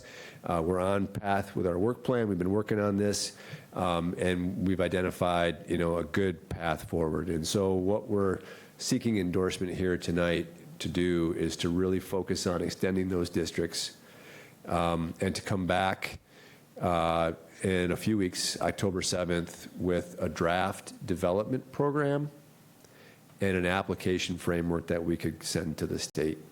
And that development program is essentially anticipated revenues from the accruing revenues from these expiring districts, and then the buckets of eligible expenses that we would want to invest in, and to bring that back for the council to review, with the idea being that we would need to hold a public hearing at the council level to have a discussion, and then hopefully move forward, and then to engage with the Department of Economic and Community Development at the state level to get that approved by February of 2026 in order to meet the deadlines and achieve the goals. So that's really what we're looking for tonight, is to seek that nod of the head to continue on the path as it's recommended. And we can go into greater detail around why this is the right move. If we don't extend these TIF districts, then essentially what would happen from a state and county tax formula is that the roughly $85 million of value that's currently sheltered, currently sort of wiped off the books from what the state, when they look at Freeport's books, they don't see that because it's sheltered. That would all of a sudden land on our books. And so our value would go up by $85 million roughly, which means that the state, through its formulas, would say, okay, your value went up significantly relative to your neighbors. That means your state contribution goes up. The county would do the same. So the local taxpayers have benefited from a 30-year run of not having that investment show up on the books. We want to sustain that. On the other hand, we know we've got good priorities that we agree on, that we want to invest in. And the beauty is that because the original assessed value when those districts were established 10, 20, 30 years ago was set at a low level, the investment was made, and that increment is there, that's generating revenue every year. And by extending this, we would have the opportunity to have that revenue at our disposal to invest on day one. Whereas a new district, it takes time for the investment to happen, the taxes to grow, and then the bucket of funding to grow. So it's really a unique opportunity to have a dedicated funding source to implement the community's vision, to continue to shelter revenues that would have an impact on the tax liability that we pay to the state and the county, and to move forward on the community vision implementation work plan that the council endorsed a few months ago and that we're making steady progress on. So the first TIF makes perfect sense, like renewing that and keeping it sheltered. Would the second TIF can you explain that one a little bit more? Sure. So that's the geography is the Village Corridor Initiative. I think it's the same as the Dog Bone Work Group. I think there may be an image in the slide deck that I attached. It's on page 6. What we've contemplated there is essentially the geography from the Breeze stop in front of Maine Beer Company north to the downtown. And if we think about the train station and the Breeze stops along Route 1, the TOD, transit-oriented development eligible geography, is land within a quarter mile of a transit stop. And when you start to overlap those circles around the transit stops in Freeport, it's a significant amount of the most valuable land in town that's exempt from the state caps. It's the corridor and the geography that aligns with the housing catchment area that the downtown vision identified, which is a reasonable walk or bike ride into downtown. It's well served by transit. It's also, if you've been following the planning board, they're working on updating the zoning for the commercial 1 and the commercial 3 zone, which encompasses the southern end of this. So we've got a lot of alignment across the planning board, the council, the Village Corridor Initiative with Complete Streets. It's the geography that is identified as a growth area in the comprehensive plan. It's where we want to grow. And so we can't expand the first TIF to include that as well. So they have to be two separate. Yeah, exactly. I'm glad you asked that question because we pushed on that a little bit, and our legal representation clarified that if we were to combine them, we would lose the original assessed value benefit, which is critical to the value of the extension. However, taking them apart and doing them on parallel tracks or one year after the other, there's no downside to that. It still will fit the vision. And by the time we get around to that next year, we'll have a lot more data on a number of levels. One, capital improvement planning on the transportation side, as well as projects that are in the pipeline that would fuel this TIF. We heard about a couple on Depot Street tonight. The Varney Heights project technically would be in this geography, although it's already has its own separate arrangement. That helps give you a sense for this is a great spot to do it. We have more to learn before we act on it. And the good news is we have time to do that learning before we make decisions. Is that helpful? Yeah. I don't think I could be outrun as more strongly a proponent of TIFs, as Brett just mentioned. So I didn't phrase that right. I'm a huge supporter of the message using stands. TIFs. And there's some interesting things happening in other communities. In my day job, I get to go around to different places and advise and provide technical assistance on things like TIFs. And the city of Biddeford, much bigger than us, has a whole book of track record on how they've used TIFs to reinvent that community. Westbrook has done very similar things. Ellsworth is looking at it right now. But the most interesting thing, and from my perspective, is that this past summer, residents of the city of Rockland, which is a very similar size to Freeport, I think when I checked the population, they had 8,100 against our 8,700 or whatever it is. The municipal election passed a $10 million bond for housing, specifically. And there's a group of residents working with some consultants and excellent staff up there to design some programs about how they're going to use it. And right out of the gate, the group that's working there, that has a couple of counselors on it, are going to be using opportunities for TIFs to repay the bond. And they're going to be able to, on the town portion, which doesn't necessarily have to be 50-50. I mean, that's a lot of TIFs are structured that way. But the town, city of Rockland, will have an opportunity to collect those increments in new revenue from new housing projects and use their portion, whatever it may be, to pay down the bond, which is, if you think about like self-fueling the wheel about how we get municipal things built, I don't think it gets more efficient than that. So they're taking a look at that, and so I think there's some really good models. And the last thing I'll say is I think, and Brett's being very humble here, but what we have with our capacity and our understanding of how these things can work, this is an important segment, I think, for this council and councils going forward. When you have a TIF district and you've laid out the parameters of what you're looking for, you get much more of a leveraged position to tell what you want to happen in that community instead of waiting and asking or just settling for what developers might bring forward. They're always going to bring forward what works best for them, and they'll negotiate to get whatever it is to get passed. But when there's a district that's in place that has parameters about what investments the developer makes, what investments the municipal government makes, and what the specific projects are, you have much more chance of actually achieving that because you've got resources from all sides funding towards a common vision. So I strongly encourage us to pursue this and get to a place where the municipality and its residents and committees can be telling what we want in our development corridors. Just to build on that too, I think I used the word precedent in our last discussion on the last item. And that's an important word because what we have is an opportunity to develop also a TIF policy as part of this and get ahead of that conversation so we're not reacting to the requests but actually, defining it together so the next time it comes in, we not only have an understanding of how to respond to it, but we've got dedicated resources that don't tee into the conversation around, budgeting and staff time and what's fair and what's not. We'll have had that conversation in advance, and that can be part of this as well. So just wanted to share that to build off what John just said.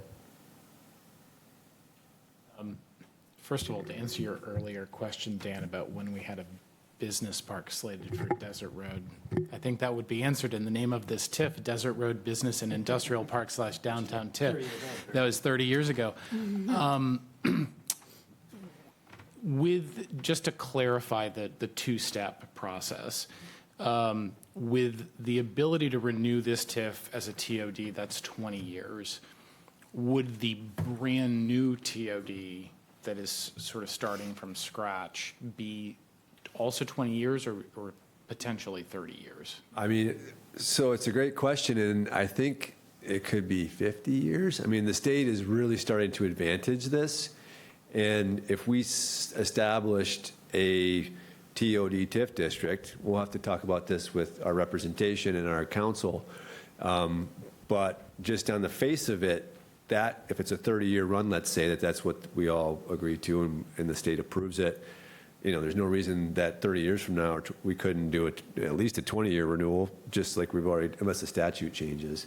But what we're seeing, and the reason I mention this is because the state has a standard application with a drop-down menu, and there's a carve-out for TOD, and it's like, is it a 30-year TIF, a 50-year TIF? I mean, they're really, it seems like the state is starting to really embrace this because it advances environmental sustainability goals, it advances housing goals, it advances transit and economic development. And so I think the state is really putting a lot of weight behind these. And so the current, not to get too deep into the weeds, but this is a relevant point. The current districts that are expiring are sheltered at, I think, 75 and 80%. You can shelter up to 100. but you could also shelter as low as 25 or 30, right? There's a whole analysis that we could collectively do to set that district in place and shelter it, but then be thoughtful about how we maintain the general fund and the residential tax base as we think about our next discussion around the 2025 goals. We can be comprehensive about this and how they work together and what the priorities are. So to answer your question, I think we've got at least 30 years. It could be renewed, based on the current statute, and it seems like there's more energy to really embrace this strategy going forward. And Freeport has arguably, for a town of its size, the most ideal geography for this situation that you could possibly imagine. So I think just to that point, actually breaking up these two different TIFs is actually a significant advantage because Makes a lot of sense. You've got one that is going, if we do renew it, it is only for 20 years and probably not again, whereas, and then talking about the sort of cliff that you were describing in terms of all of that value and that increase going back on the books as far as the state's concerned, having something else in place that is sheltering more of that transit district. That's right. And by that time, it's exactly right. And by that time, Kyle will have helped with the planning board to change the zoning. There's a policy, there's funding. They have to move together. This feels really, really good. Councilor Pilch. A couple of questions, but they're all quick. First of all, a statement, yes to the policy, right? So developing the policy in advance of the projects, 100%, yes, we should be doing that. Would love to do that with all the TIFs that we're discussing. You're looking for a nod on the renewals tonight, mostly? Extension. Yeah, the extension. I've learned that that's an important distinction, renewal versus extension. Okay. Yep, it's a defined term, so we'll start using extension. Okay, that's primarily what you're looking for. Exactly, that's tonight, yep. When you come back on the 7th or whenever it's ready, you'll include the tax shift numbers in there? Yep. Okay. Yep. In the development plan, you mentioned microtransit. Any reason we can't just say transit? It's a great question. There's room for both, frankly. It's distinct, and it's important, I think, to note that micro-local transit, it has been discussed here in the community, the shuttle bus, the circulator, as well as I've had a great couple conversations with Mike Tremblay, who's the transit coordinator for the Breeze, and they're piloting these type of fixed route, but also on-demand local transits that work with the regional. And so there really could be, these are all discussions that we'll continue to have, but it could advantage us to really be dedicated to that. Yeah, I'm not against that. I think that's a great idea for now. I don't know if that's a 30-year idea or if it's a 2-year pilot that doesn't work out.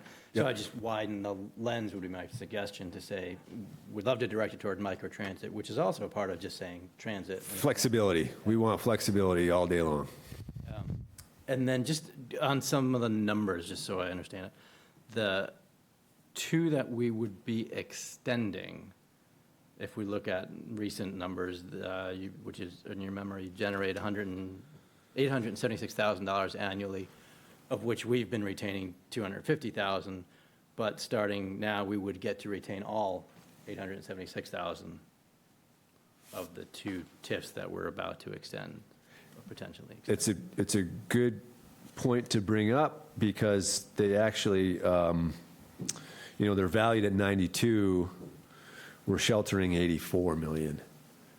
So there'll be a discussion around, you want to maintain the current shelter rate and dedicate a little bit of that left over to the 10 or 15 or 20 to the general fund?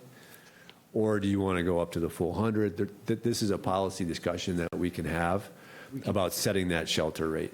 We can change that when we extend. We don't have to extend under the That's same. my understanding. We'll clarify that by the 7th, but yeah, that's at your discretion. Okay. And that number may change too due to revaluations and other things. Jessica might But have something to say about that. We're in the ballpark if we say that we're getting Yeah. hundreds of thousands So of dollars, close to $1 million. it's in the 6-something, 650 range. that Of we're new at- money that we that would start to we're- get, Yes. in addition to the 250? No, No, 6 total. 6 total. Okay. Because the tax is not all of the tax is being sheltered, correct? I see. Yeah, that's true. Okay. Understood. And then the Concord Gully TIF, which we're not talking about tonight, is starting to kick off some real money too, Supposed $400,000 to. this year, I think, if I'm reading your table. My understanding is that if you look at the graph on page 7 of the memo, there's a table that we've shown in the past that shows how the TIF revenues are scheduled. And my understanding is that the Concord Gully TIF, largely for the first 10 years or so, goes to the stormwater infrastructure. And so you'll notice that then more of that accrues to the town's TIF fund later in the 30-year run. So we have a gap where the current TIFs that have funded, the street sweeper that was approved tonight and these type of things is frankly going to dry up unless we extend them. And then the Concord Gully town revenues aren't going to, it's not that they're not building, but they don't become a truly significant game-changing resource for another 10 years or so. Okay. So on page 4, the $415,000, that's just the amount that's coming into the TIF, but a lot of it is not coming to the town right now. And That's my might understanding. for another 10 years or more. Okay. So I just want to go back to the extension. Yeah. Part of the reason I really want to try to maximize the extension there is that one of the allowable uses in this extension is up to 15% of what we capture in this extension can be used to offset the cost of renovation and construction of public safety buildings. So that's part of what my plan too. Yeah. And all of the questions that I have really all point to a common theme, which is that totally in support of extending the TIFs. My head is nodding vigorously tonight on the extensions. As we start to talk about the other TIF, I'm careful to think about the amount of money that we're dedicating to specific development versus our entire budget. Right now, there are definitely things that we want to do that I think we're very strongly advocating for. I hope that's true for the next 30 years. But if we're dedicating, I'll make up numbers here that are unrealistic, but if we're dedicating 50% of the money that's coming in to these TIF-sponsored development areas, then we're shifting a whole bunch of burden onto everybody else to cover the other 50% of the money that we're not using for our operating fund. So it's a little bit confusing. And John's point, like, it's new additional development, so it's not taking money away, but it's just something I want to keep an eye on. But it's a shift. The ratio, yeah. Yep. And the other thing to think about is if you're using this as a way to be able to fund what looks to be a significant outlay of infrastructure improvement in a relatively short period of time. So you're talking about using this as a way to be able to pay down debt. And let's just say we are so fortunate that the value eclipses what we're going to need. I've gone through the process before of amending TIFs, and it's not that difficult to do. But that's where council can say, you know what? We said 85% or 90% we wanted to shelter, but really, when all is said and done, we've accomplished what we want. We'd really like to shift this down. And you can do it over time, so instead of getting that big hit to our value, it comes in incrementally, which is, I think, a good financial tool to use. So just for the record, I think this is a no-brainer, so I just want to make sure that's clear. Do you need anything else from council on this? So I think next steps, if we're all on the same page, will be to work with Phil Saucier from Bernstein Scher, who's a great attorney, and we'll be meeting with state staff here in the next week or so. We've already done some work around what we think might be a good recipe for all this, which we'll be sharing with them. And then once we know that it's all, Phil signed off on talking about tonight, that it's all eligible and appropriate, we'll get the state buy-in so they know that we're going to apply and they're ready for it and they've got input on the front end. And by the time we get them a formal application, it'll be well vetted and on the path to approval. In terms of the expense of the attorneys, is that coming out of regular legal fees or is that coming out of something else? We budgeted that. Yeah. It's part of, I know, Is it part of economic development rather than?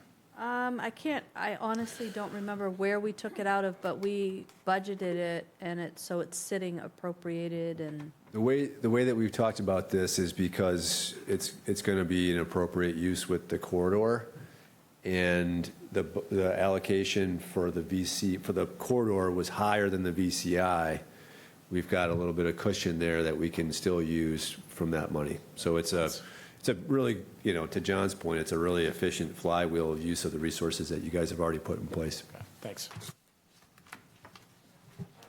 All right, moving on to the last item on our agenda, which is the mid-year update on progress meeting the town council's 25 to 26 annual goals. So I am aware that it is 9:30 and you've been here for 3.5 hours, but I do think it's important, council took the time to create goals and give us some direction. I just wanted to very quickly come back to you with where I think we are with that. And I don't know if you want just me to run down real quick, and then if people want to talk more, we could talk more about it. Does that make some sense? Okay. So under communications, we wanted to develop, approve, and implement a new communications plan that systematically improves modes and frequency of communications with residents.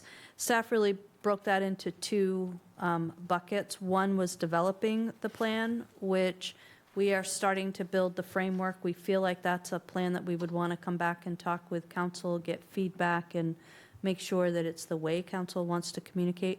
But in the meantime, we've also kind of taken some of that discussion that we had in the goal setting, and we've inventoried all of our social media accounts. We've been building systems internally, rebranded the monthly bulletin that comes out on or near the first of each month, and really trying to work at making that a place where, for example, our videos first land and then are put out. Trying to do more cross promotion with the website, social media, cable TV. The sign is a problem just because it breaks. It's broken almost more frequently than it works. And also, I notice in Southern Maine it seems to kind of be a standard, but it is small. It's small for people to see, and so we're working at that. We expect, given where we are internally, Caroline says early 2026 we should have the draft plan for council to kind of vet as other business. The fiscal planning, maintaining stable residential property tax burden, minimizing increases while balancing quality. One of the things that council that we try to do is have a transparent budget process. That we have been really trying to foster development to bring more value, which will make the tax rate give us some funding. The work that we're doing, I think, with the TIFs and Brett also will go towards creating more stabilization. And the Finance Committee began its discussion, and staff is now kind of pulling together the data around the fee structure and schedule to be able to come back with some recommendations, I think, to the full council. The developing a clear plan and timeline for the TIF renewal. You adopted the Village Corridor Initiative work plan that very clearly defined that, and I think Brett is on target with that. Plan and analyze financial costs, benefits, and budget impacts. Like we've done before, there is a plan to put a system in place at the staff level that I think just we have begun that work internally. It's going to take a little bit more time. Our goal was to try to embed that with the FY27 budget process. But there's only so much of Brett to go around, and we've kind of kept him really busy lately. But I think he's doing a good job of kind of trying to get us prepared for that. Land use planning to develop a guiding plan for increasing housing, including the total goal of housing units by type and year-by-year plan to achieve those goals. I think we've kind of shifted away from this a little bit, so I think we want to talk about how we want to move forward, but we've really been allocating our staff time for the people who would be doing this, have really been paying attention to existing development and trying to get the barriers out of the way for that. So that one, I will say, I have not seen a lot of on-the-ground work with that yet. We adopted the comp plan, so I'm not even going to go there. Collaborate with the planning board to consider implementation of form-based codes in certain areas. So some elements of form-based code are under consideration as part of the current design review ordinance overhaul, and potentially more so in the commercial District 1 and 3 district update that is currently underway. So I don't know that we're moving forward at this point by saying, here is this geographic area that will be all form-based code, but rather trying to take elements of that where it makes sense.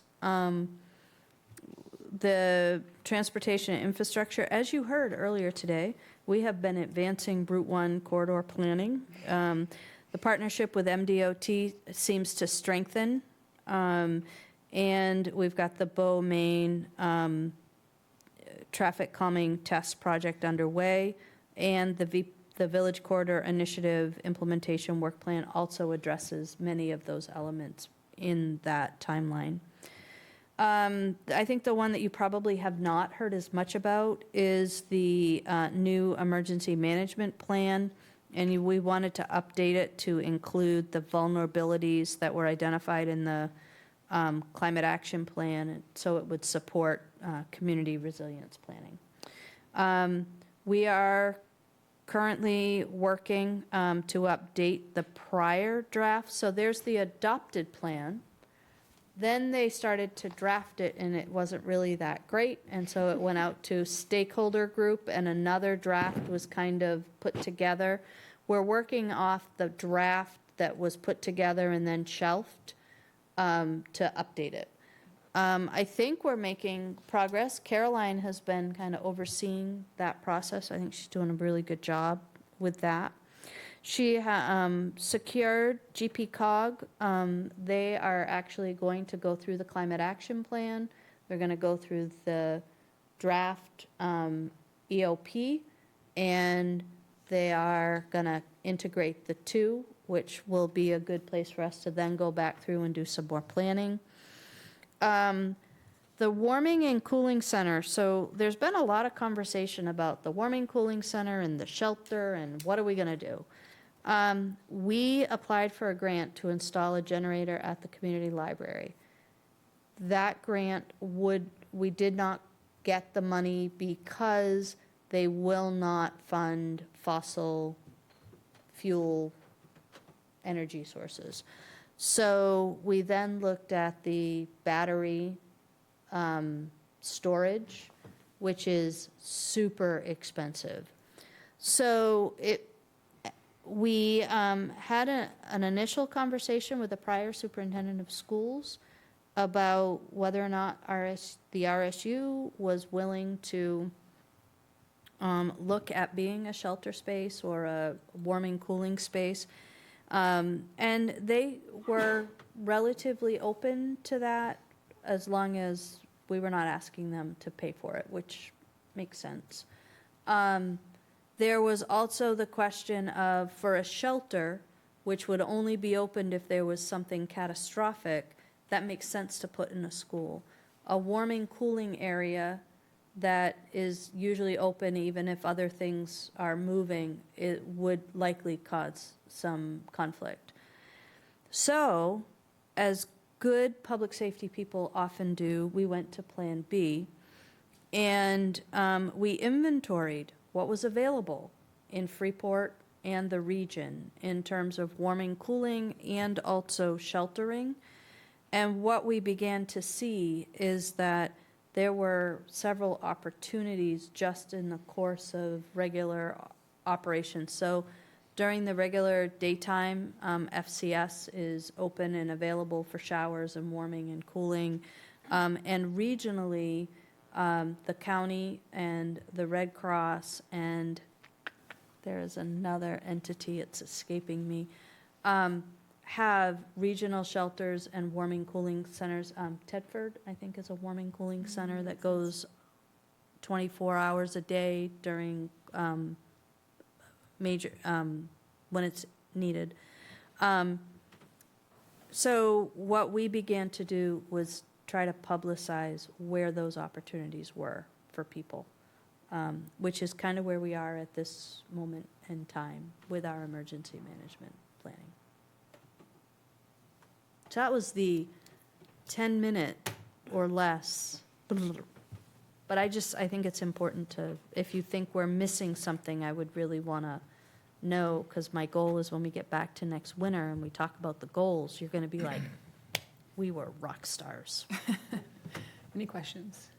I would just request that we put this back on an agenda where we can absorb this and maybe come back and ask questions at a time when we're all more refreshed, I think. rather than extending this. So I probably am not going to do it on the 7th because we have a bunch of other stuff on the 7th, but maybe we'll look to the end of October. And as you look at this and think about what we've done, if there are, what I'm really most interested in is, are there gaps that you think we are missing? So in what we're doing, that you would like, that when we put these here, you were looking for something and it's not underway. And that's not a tonight thing, that's when we come back. Okay. Yeah. With that, I will entertain a motion to adjourn. I move we adjourn. Second. Counselor Egan. Yes. Filch. Yes. Brown. Yes. Smith. Yes. Pillsbury. Aye. And I also vote yes. All right. Have a good night, everybody. Thank you. So, yeah. Brett, you earned your keep.